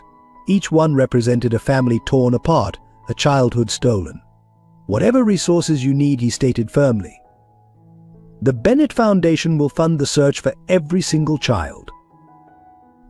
Back in the emergency department, Tommy had fallen asleep on a chair next to Emily's bed, exhausted from the day's events. Emily was awake but quiet, watching Richard with a mixture of hope and wariness that broke his heart. "Are you really our dad?" she asked suddenly, her voice barely above a whisper. But Richard moved closer, careful not to startle her. "Yes, sweetheart, I am. And I'm so sorry I didn't know sooner. So sorry I couldn't protect you both." Emily studied his face for a long moment, perhaps looking for traces of herself in his features. "Tommy always said someone would save us," she said finally. "He said if we were brave and told the truth, The bad people wouldn't win. "Your brother is the bravest person I've ever met," Richard replied, his voice thick with emotion. "Both of you are, and I promise you no one will ever hurt you again." As night fell over the hospital, Richard sat between his sleeping children, his mind reeling from the day's events. The wedding that should have been his happiest day had turned into an exposition of evil, but it had also reunited him with the children he hadn't known he had lost. Outside the hospital room, the world was exploding with news of Sarah Parker's crimes. But inside, in the quiet space between heartbeats, a new family was beginning to form from the ashes of betrayal. It wouldn't be easy. There were wounds to heal, trust to build, and years of lost time to mourn. But as Richard watched his children sleep, he knew that this was the real love story, not the false romance he had planned to celebrate that day, but the profound, unshakable love of a father for his children. The wedding flowers might have wilted, the carefully planned ceremony ruined, but something far more precious had bloomed in its place: the truth, and with it, the chance for healing, justice, and real love to finally prevail. Detective Laura Hayes stood before the evidence board in the precinct, studying the web of connections that had emerged from Sarah Parker's files. Photos, documents, and red strings created a complex pattern of criminality that stretched back decades. At the center was a single photograph: Sarah Parker as a child, standing in front of Hope Haven Orphanage 20 years ago. "We found something else," her partner announced, dropping a thick file on her desk. "Sarah Parker isn't her real name. She was born Sarah Wilson. And here's the kicker: she's Tommy and Emily's aunt." The revelation sent shockwaves through the investigation. DNA tests confirmed it. Sarah was the sister of the children's mother, Catherine Wilson, who had died under mysterious circumstances shortly after Emily's birth. The same records revealed something even more disturbing: Catherine had been trying to expose corruption at Hope Haven before her death. In the interrogation room, Sarah sat in her now stained wedding dress, her carefully constructed facade crumbling as Detective Hayes laid out the evidence. "Your own sister," the detective said quietly. "You knew all along those were your sister's children." Catherine was weak, Sarah spat, her voice bitter. She wanted to save the children, expose the truth. She didn't understand that the system only works if someone's willing to be strong enough to control it. The investigation uncovered a pattern of systematic abuse spanning years. Sarah had used Hope Haven as a front for multiple criminal enterprises: embezzlement, money laundering, and child trafficking. The children who disappeared into the basement were sold to wealthy clients worldwide, their identities erased and replaced with carefully crafted cover stories. Richard Bennett was devastated to learn how close he had come to marrying a woman who had tortured his own children, the children he hadn't known existed. The DNA test results lay heavy on his desk as he read through Catherine's old journals, discovered in a hidden compartment in Sarah's office. The journals told a heartbreaking story. Catherine had discovered she was pregnant with Tommy shortly after her brief relationship with Richard, but by then he had withdrawn from the world, lost in grief over his first family. She had tried to contact him multiple times, but Sarah, already working at Hope Haven, had intercepted the letters. When Catherine had begun gathering evidence of Sarah's crimes, her sister had arranged an accident. Catherine survived long enough to give birth to Emily, but died shortly after, leaving her children at the mercy of the system and unknowingly in the clutches of their aunt. Tommy and Emily listened silently as Richard explained their mother's story, sitting in the safety of what was now their home. The truth was painful, but it was also freeing. They weren't unwanted children. They had been loved, sought after, protected until the very end by a mother who had died trying to save them. "Your mother was incredibly brave," Richard told them, his voice thick with emotion. "Just like both of you." Emily clutched the photo of their mother that had been found in Catherine's journal. "She looks like Tommy when she smiles," she observed quietly. She was trying to find Dad, Tommy added, understanding now why Sarah had been so desperate to keep them apart. She never stopped trying to tell him about us. The investigation expanded, reaching into the highest levels of society. Prominent figures were arrested, their carefully maintained reputations shattered by evidence of their involvement in Sarah's trafficking network.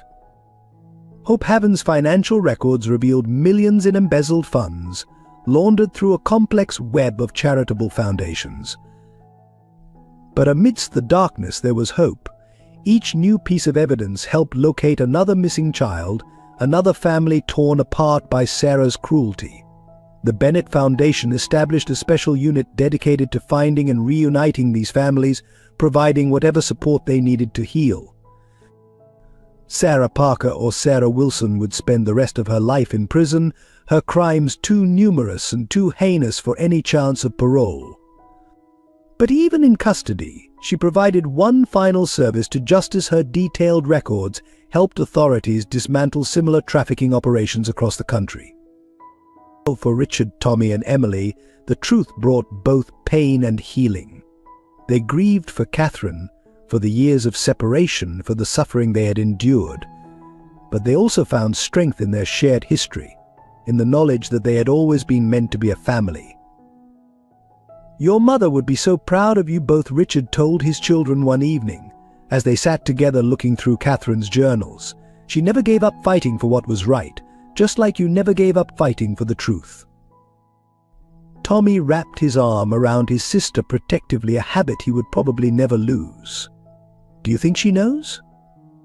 That we found each other? That we're safe now?" Richard pulled both children close, his heart full of love and gratitude for the family he had almost lost. "I believe she knows," he said softly, "and I believe she helped guide us back together." The truth had been painful, but it had also been the key to their healing. From the ashes of Sarah's betrayal, a stronger family had emerged, one built on love, truth, and the unshakable bonds of both blood and choice. The attack came without warning in the dead of night.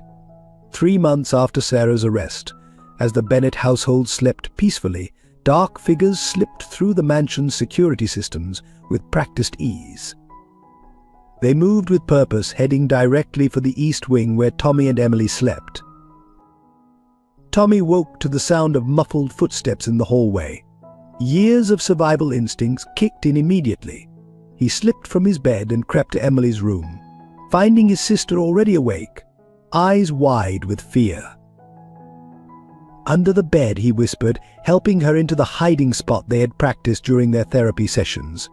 "Remember the panic button?" Emily nodded, clutching the emergency alert device Richard had installed in every room. Tommy had just managed to slide the toy chest in front of her hiding spot when the door burst open. 2 men in black tactical gear entered, their movements precise and professional. "Got one," the first man said, grabbing Tommy before he could react. "Where's the girl?" Tommy struggled fiercely, but his small body was no match for his captors. Still, he managed to knock over a lamp, the crash echoing through the mansion. "Emily, press it," he shouted before a hand clamped over his mouth. Emily's trembling finger found the panic button, sending alarms blaring through the house. The sound of breaking glass and running footsteps filled the air as more intruders fled with Tommy. Richard burst into the room seconds later, his face pale with terror. "Emily," he called out, frantically searching until he found her under the bed. "Where's your brother?" "They took him," Emily sobbed, launching herself into her father's arms. "They said Sarah sent them.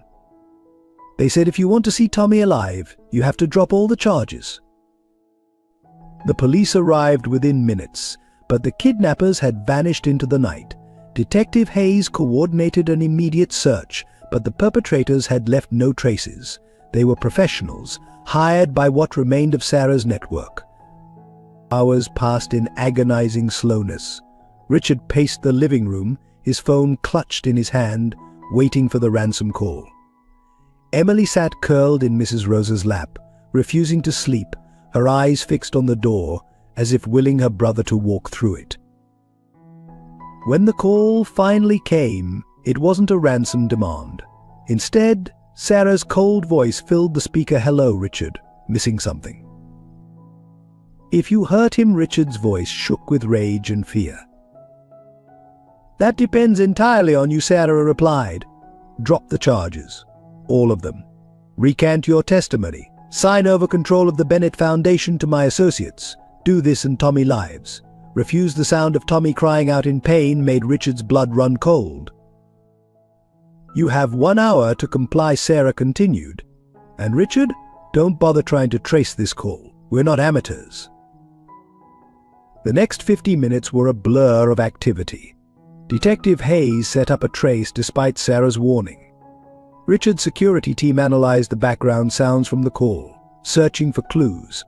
Emily sat with the police sketch artist, describing every detail she could remember about the kidnappers. With 10 minutes remaining, they had nothing. No leads, no location, no way to reach Tommy. Richard stood by the window, watching dawn break over the city, feeling more helpless than he had since losing his first family. "Dad," Emily's small voice broke through his despair. "Remember what Tommy told us about the basement? About how he could hear the subway trains?" Richard's head snapped up. During their therapy sessions, Tommy had described how he tracked time in Hope Heaven's basement by counting the subway trains that passed nearby. The vibrations had been his way of staying sane in the darkness. Detective Richard called out.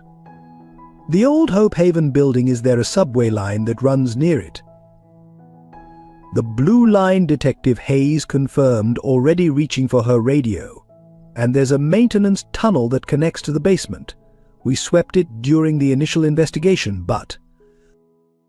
"They would know about it," Richard finished. "Sarah's people used it for years to move children in and out unseen." Within minutes, a tactical team was assembled. Richard insisted on going with them, despite the detectives' protests. As they approached the abandoned orphanage, they could hear the rumble of a subway train passing below. The building stood dark and empty, condemned after Sarah's arrest. But as they drew closer, a faint light flickered in one of the basement windows. Tommy was down there, Richard knew with certainty, and this time he would not fail to protect his son. The rescue operation was about to begin, but none of them realized that the true horror was yet to come. Sarah had one final, devastating card to play. The tactical team moved silently through the maintenance tunnel, their footsteps masked by the rumble of passing trains. Richard's heart pounded as he followed behind them, protected by a bulletproof vest that felt inadequate against the magnitude of his fear. Detective Hayes had insisted he stay back, but nothing could have kept him from this rescue attempt. The tunnel opened into Hope Heaven's basement, a place of nightmares now made real again. Emergency lights cast sickly shadows across the walls, and the air was thick with the musty scent of abandonment. But there was something else, something that made the tactical team leader raise his hand in warning: the sharp, chemical smell of gasoline. "Look what you made me do," Richard Sarah's voice echoed through the basement's darkness.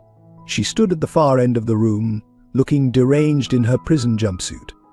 Behind her, Tommy was tied to a support pillar, conscious but clearly terrified. Gas cans were scattered around him, their contents already soaking into the concrete floor. "One more step," Sarah called out, holding up a lighter, "and everything burns." How fitting that it should end here, where it all began. Richard stepped forward, ignoring the tactical team's attempts to hold him back. "Sarah, please. He's just a child." "He's your child," she spat, her voice bitter with hatred.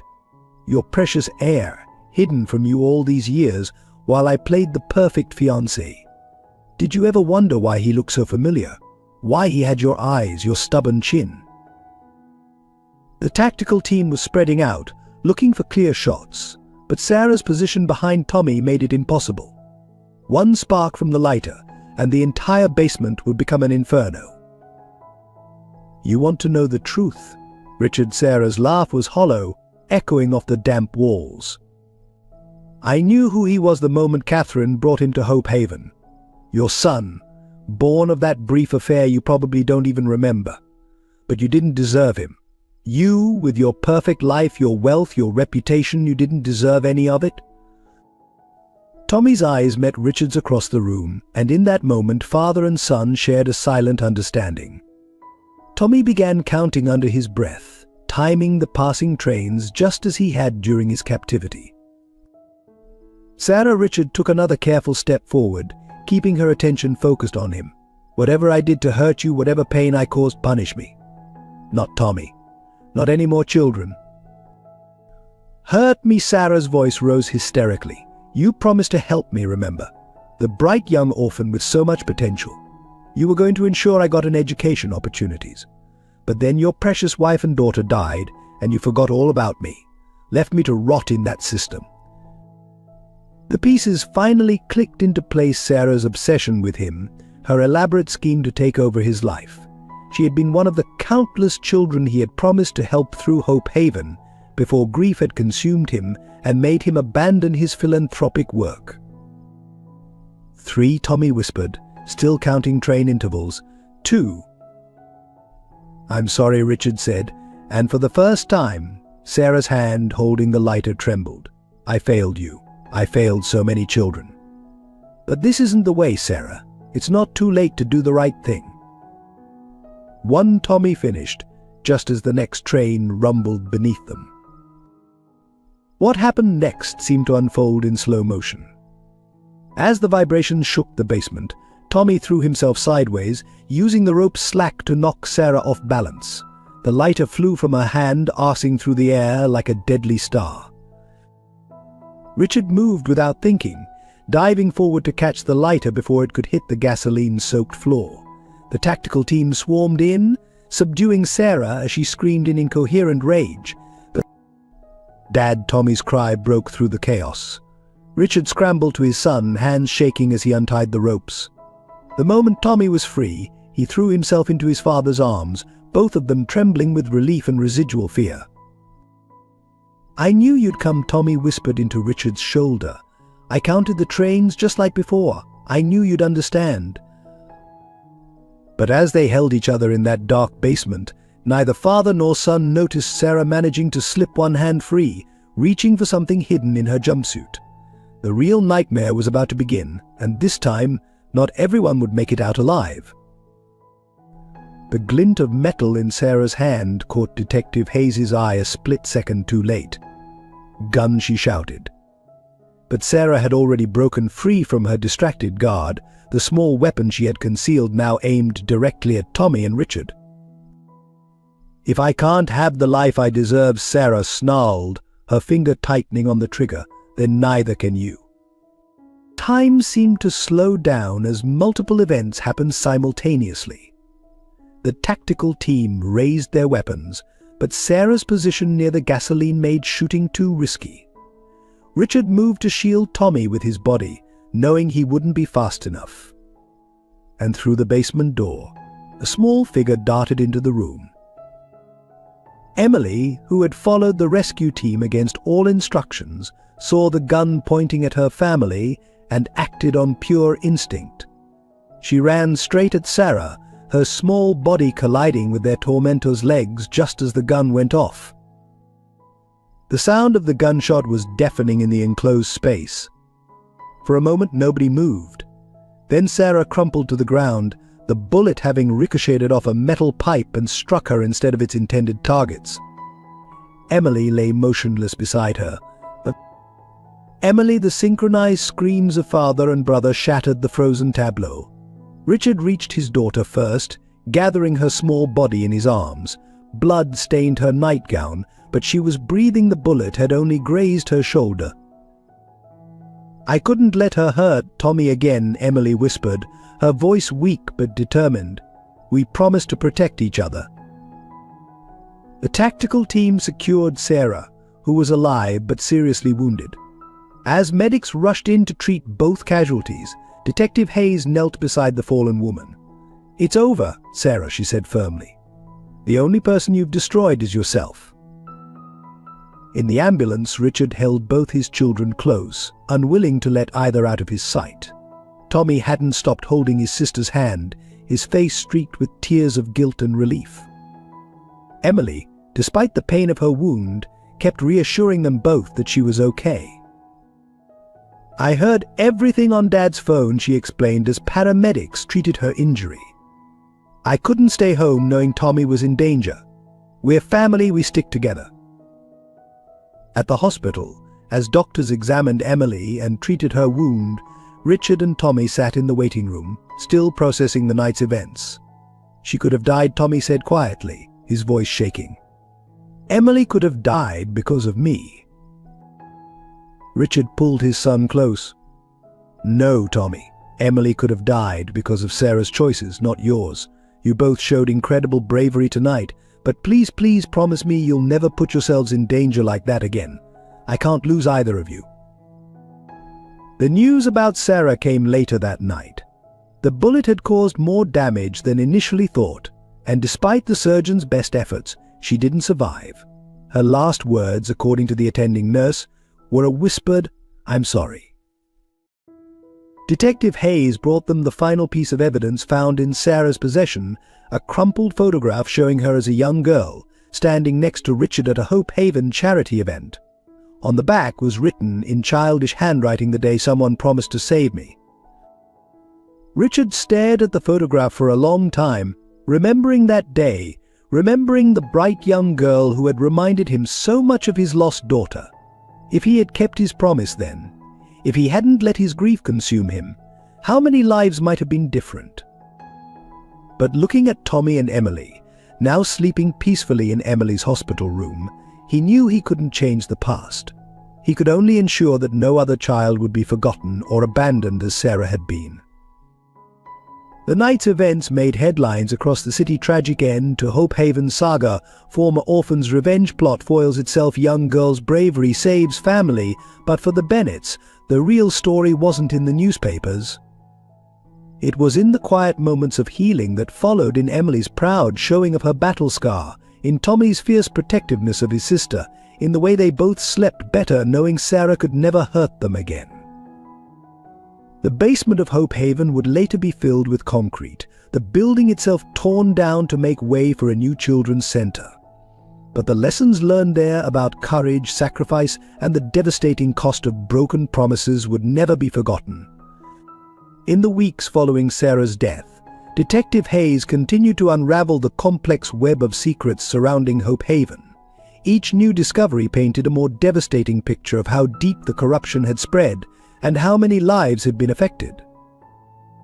The breakthrough came when they found Sarah's private journals hidden in a safety deposit box that was opened after her death. The writings revealed a tragic descent from a hopeful child to a hardened criminal, but they also contained something unexpected, a complete record of every child who had passed through Hope Haven's doors. Mr. Bennett, Detective Hayes called one evening, her voice unusually gentle. "We found something you need to see." She spread the journal entries across his desk, pointing to a specific date 20 years ago. "There's this entry. It's about your daughter Emma." Richard's hands trembled as he read the words. According to Sarah's journal, the car accident that had supposedly killed his wife Grace and daughter Emma had been no accident at all. It had been orchestrated by the same criminal network that would later use Hope Haven for trafficking, a network that had targeted Richard's philanthropy as a potential cover for their operations. But the most shocking revelation was that Emma hadn't died in the crash. Barely alive, she had been taken by the criminals and eventually sent overseas through their trafficking network. Sarah, then a teenage resident at Hope Haven, had witnessed everything but kept silent, using the information to later infiltrate and eventually control the same criminal organization. "There's more," Detective Hayes continued, pulling out another document. "We found records of where she was sent. Mr. Bennett, Emma might still be alive." The news hit Richard like a physical blow.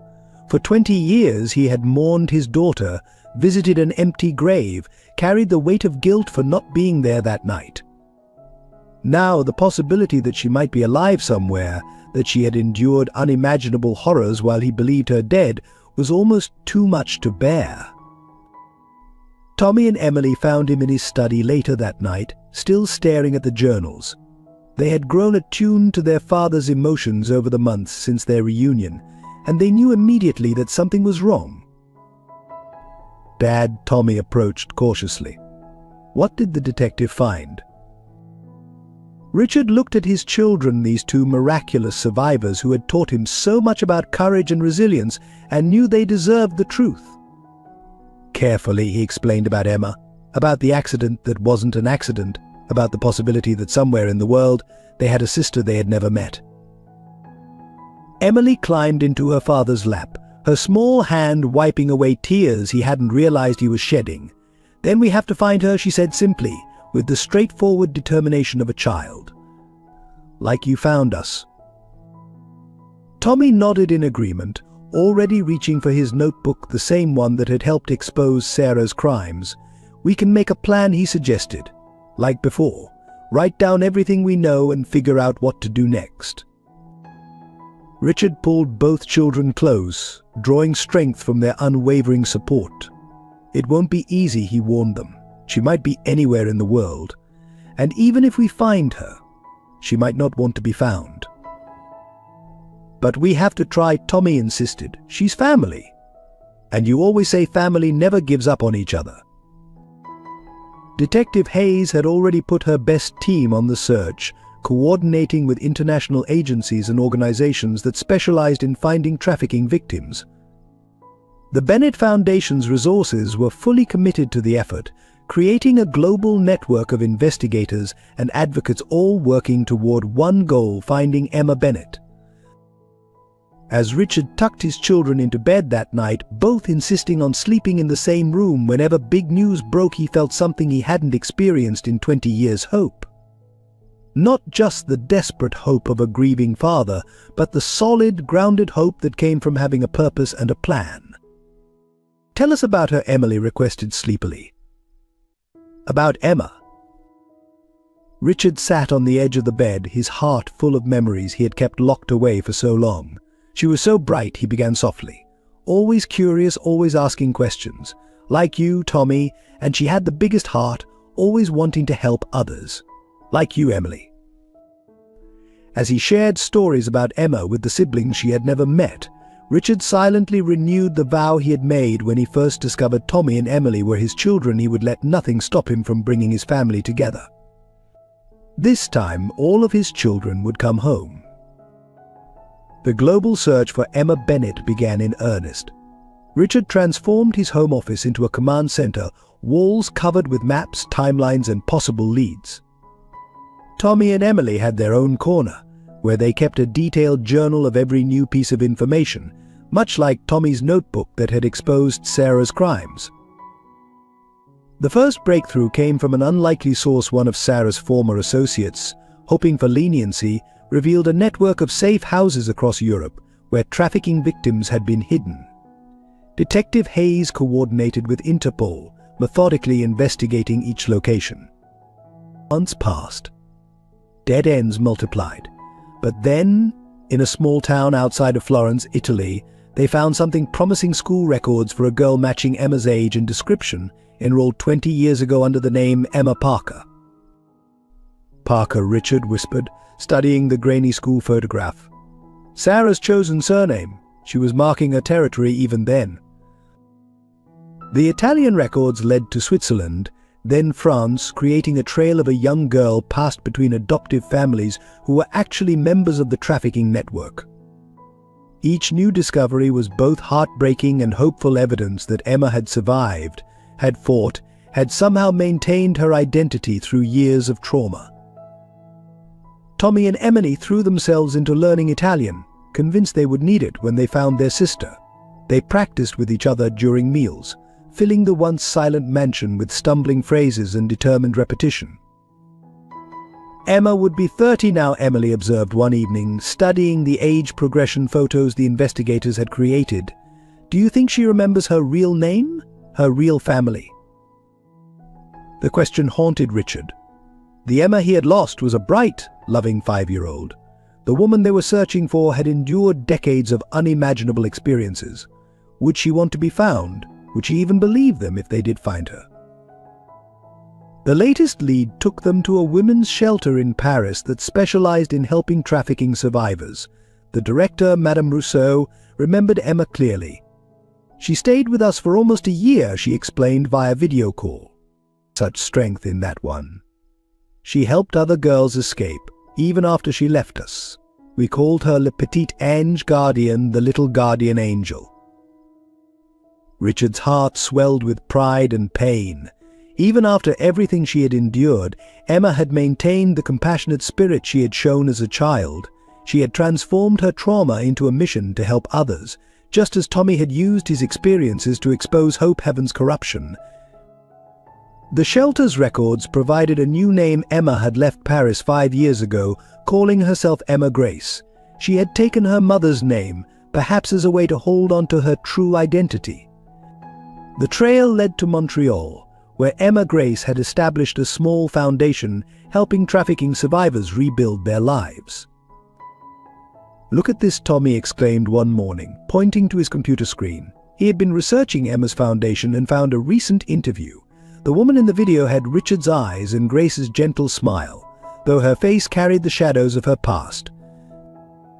"We have to be careful," Detective Hayes cautioned during their next strategy meeting.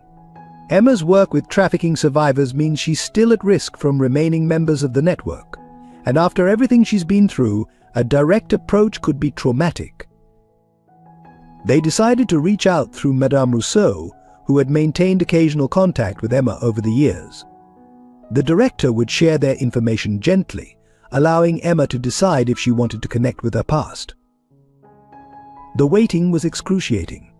Richard threw himself into expanding the Bennett Children's Center, channeling his anxiety into helping other families heal and reunite. Tommy and Emily continued their Italian lessons, now adding French to their studies, preparing for a reunion they prayed would come. Then, on a quiet Sunday morning, an email arrived from Montreal. Richard gathered his children before opening it, all three holding hands as they read the message together. "Dear Mr. Bennett, for 25 years I've carried a memory of a father who loved books and always had time for one more bedtime story. I've held on to a mother's smile and the sound of her laugh. I never forgot my real name or where I came from.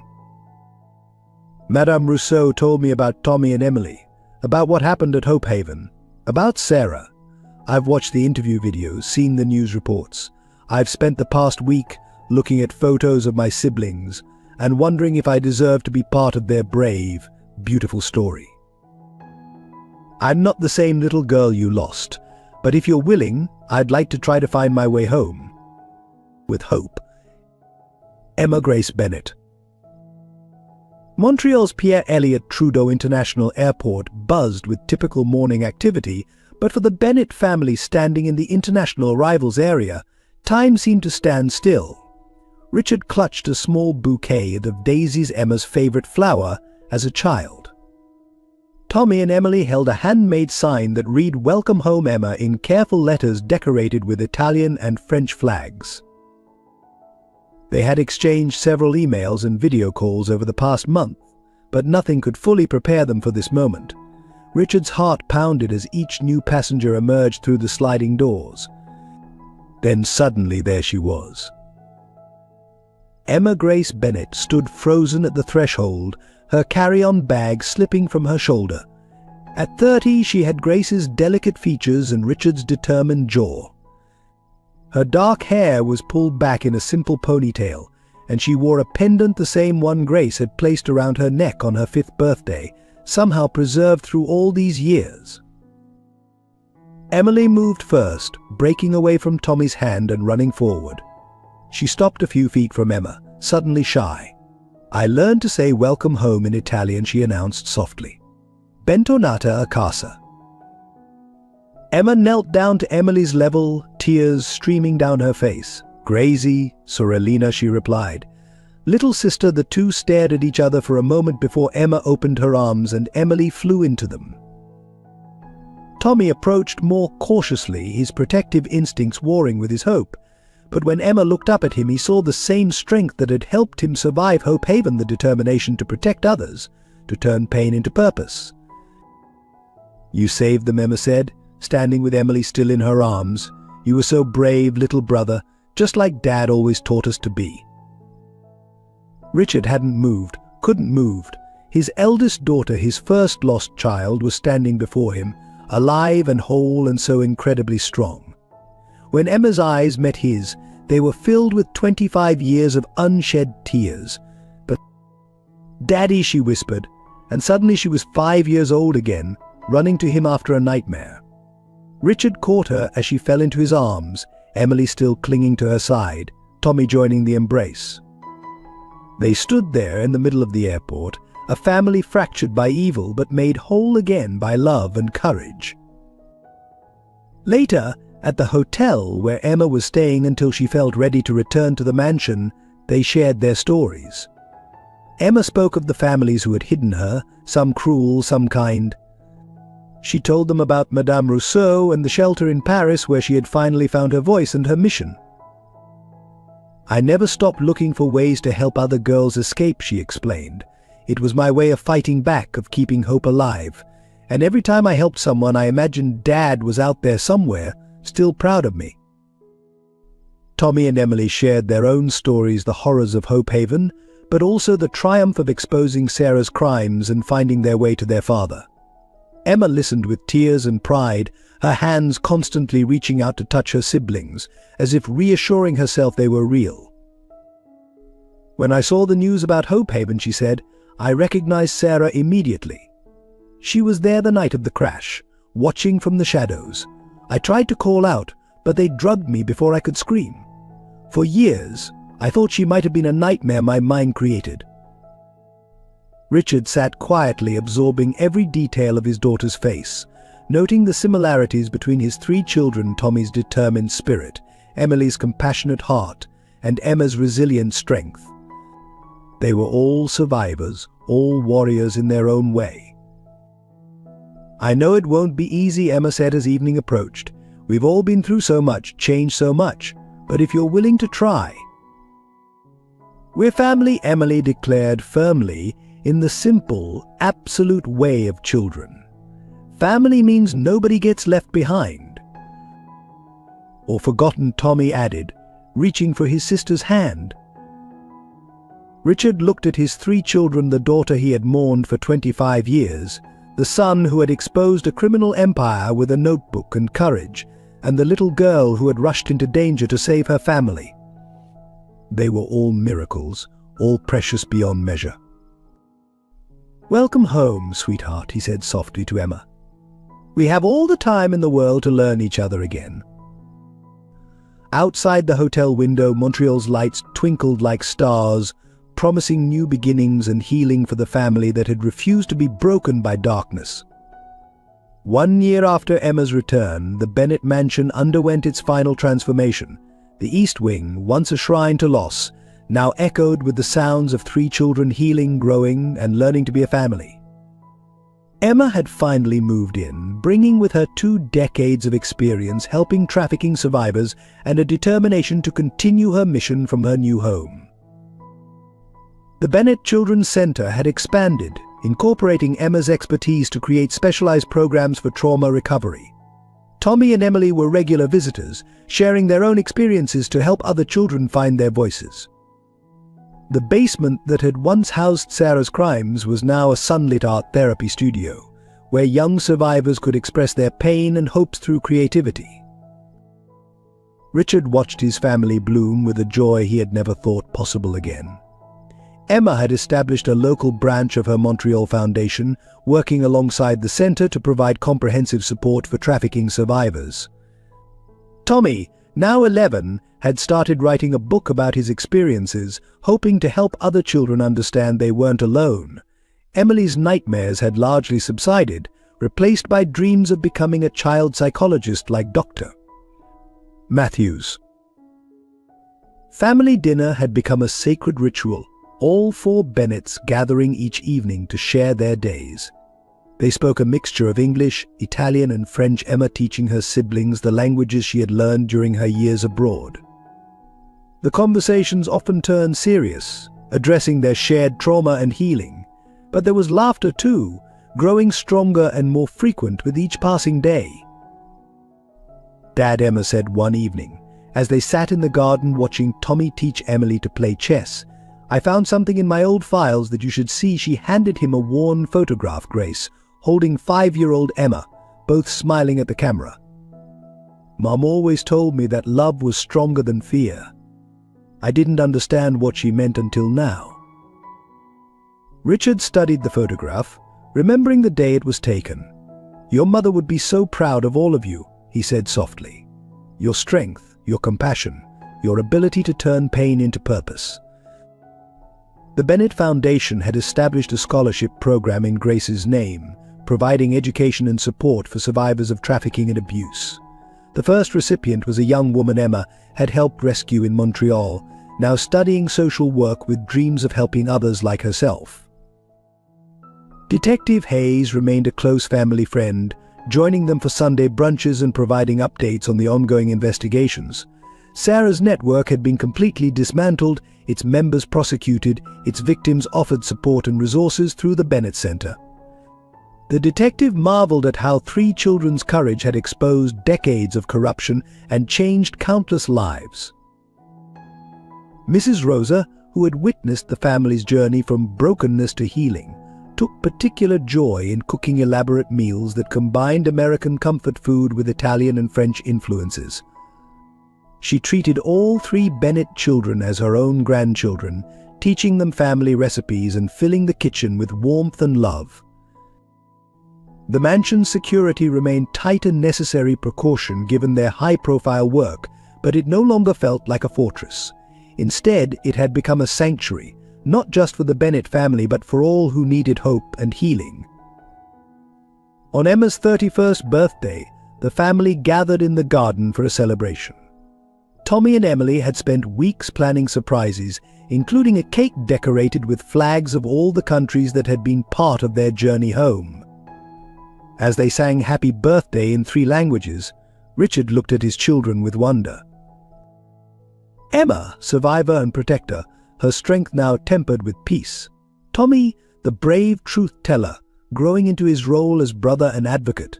Emily, the fierce little warrior, her fear transformed into determination to help others. "Make a wish," Emily urged as Emma prepared to blow out her candles.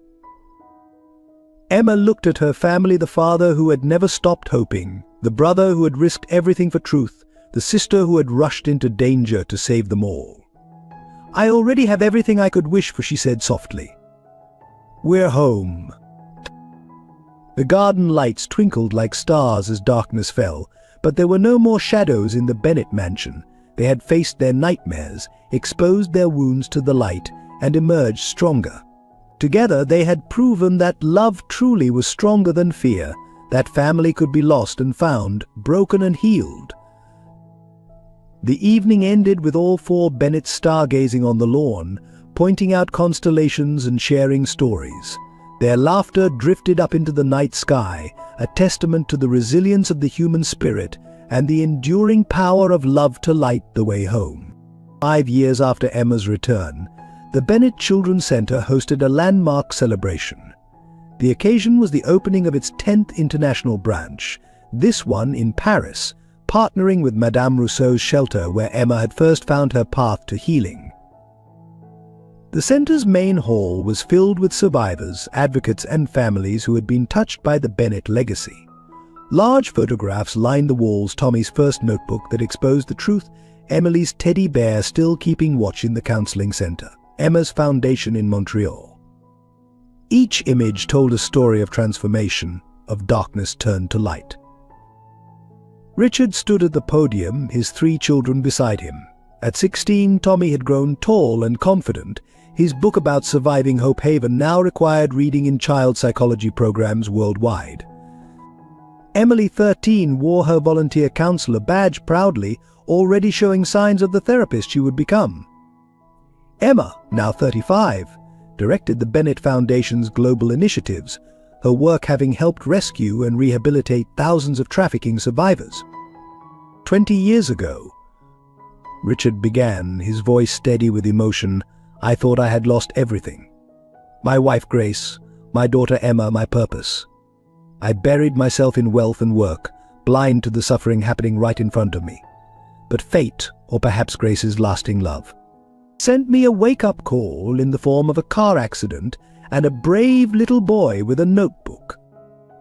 The audience listened intently as he continued. "That boy turned out to be my son, and through him, I found not only my lost daughter Emily, but eventually my Emma too. Our family story could have ended in tragedy. Instead, it became a testament to the power of truth, courage, and love." Detective Hayes, now the head of a specialized unit combating child trafficking, took the stage to share the statistics: hundreds of children rescued, dozens of trafficking networks dismantled, millions in resources dedicated to prevention and rehabilitation. But it was the personal stories that moved the audience to tears. A young woman from Montreal spoke about how Emma had helped her escape her traffickers and rebuild her life. A boy Tommy's age described how reading Tommy's book had given him the courage to speak out about his own abuse. A mother tearfully thanked Emily for sitting with her daughter through therapy sessions, showing that healing was possible. The Bennett siblings had each found their own way to transform their trauma into purpose. Tommy's advocacy work focused on empowering children to recognize and report abuse. Emily's peer counseling program, designed specifically for young survivors, was being implemented in children's centers worldwide. Emma's international network of safe houses and rehabilitation centers had become a model for survivor support. Mrs. Rosa, now officially Nonna to all three Bennett children, had expanded her role beyond the mansion's kitchen.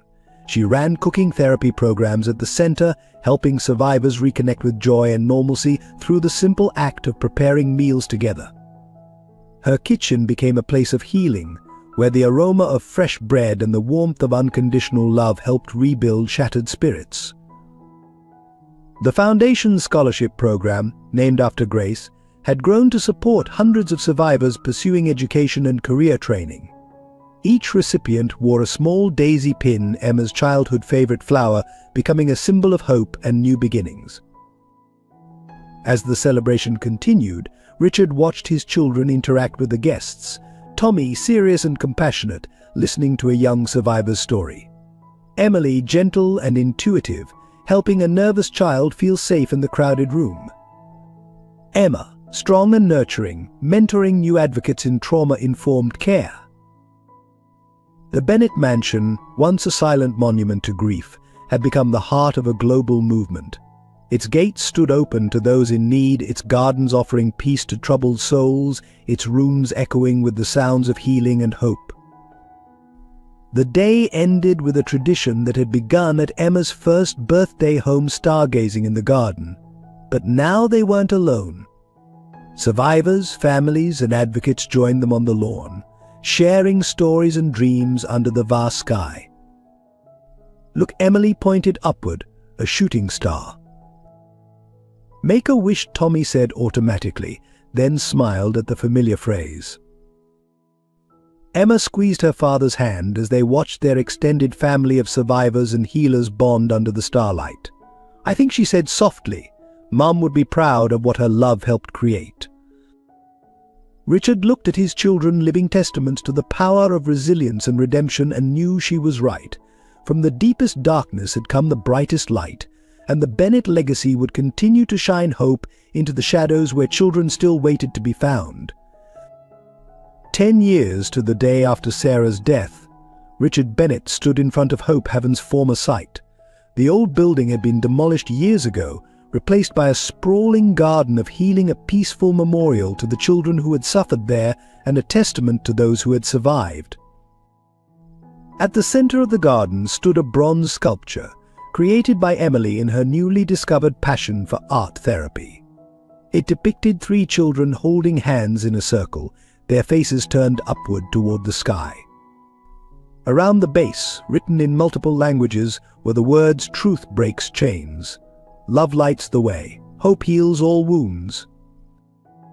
Tommy, now 21 and studying law with a focus on child advocacy, placed a hand on his father's shoulder. "Hard to believe this was once the scariest place in our world," he said softly.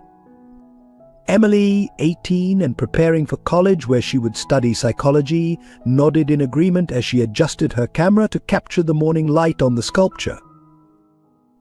Emma, 40 years old and recently married to a fellow survivor advocate, joined them with her infant daughter Grace in her arms.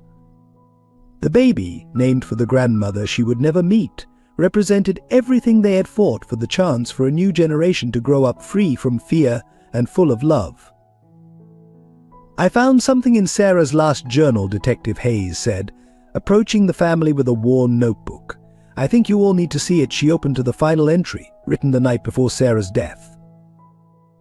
"I watched them, this family I tried to destroy, and I see everything I could have been. Richard's love for his children, their love for each other, it's the very thing I once longed for as a forgotten child. I chose darkness, believing it was my only option. But Tommy, Emily, and Emma chose light. Again and again, they are stronger than I ever was. In my final moments, I understand at last what Grace Bennett tried to teach me all those years ago: love is always the braver choice." Richard read the words aloud, his voice steady despite the emotion they stirred. For years, they had struggled to understand Sarah's descent into evil. This last confession offered not justification, but perhaps something more valuable: a final lesson about the power of choice and the strength required to choose love over hate.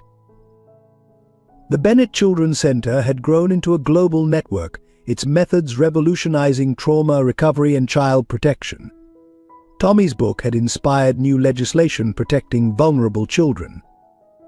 Emily's art therapy programs helped survivors find healing through creative expression. Emma's international advocacy had changed how the world approached trafficking prevention and survivor support. But perhaps their greatest achievement was simpler: they had learned to be happy.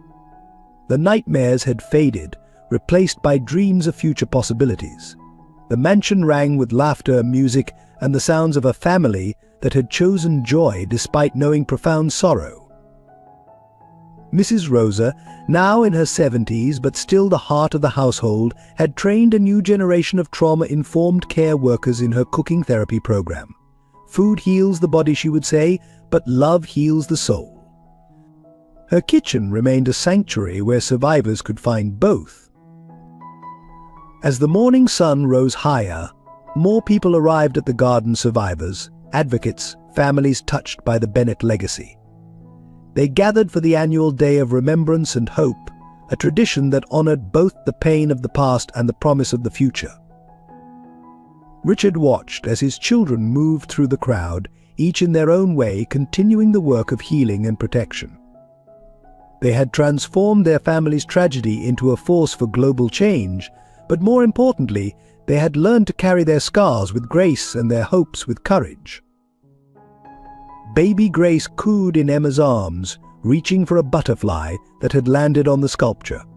The simple gesture, a child feeling safe enough to wonder, to reach out, to explore, embodied everything they had fought for.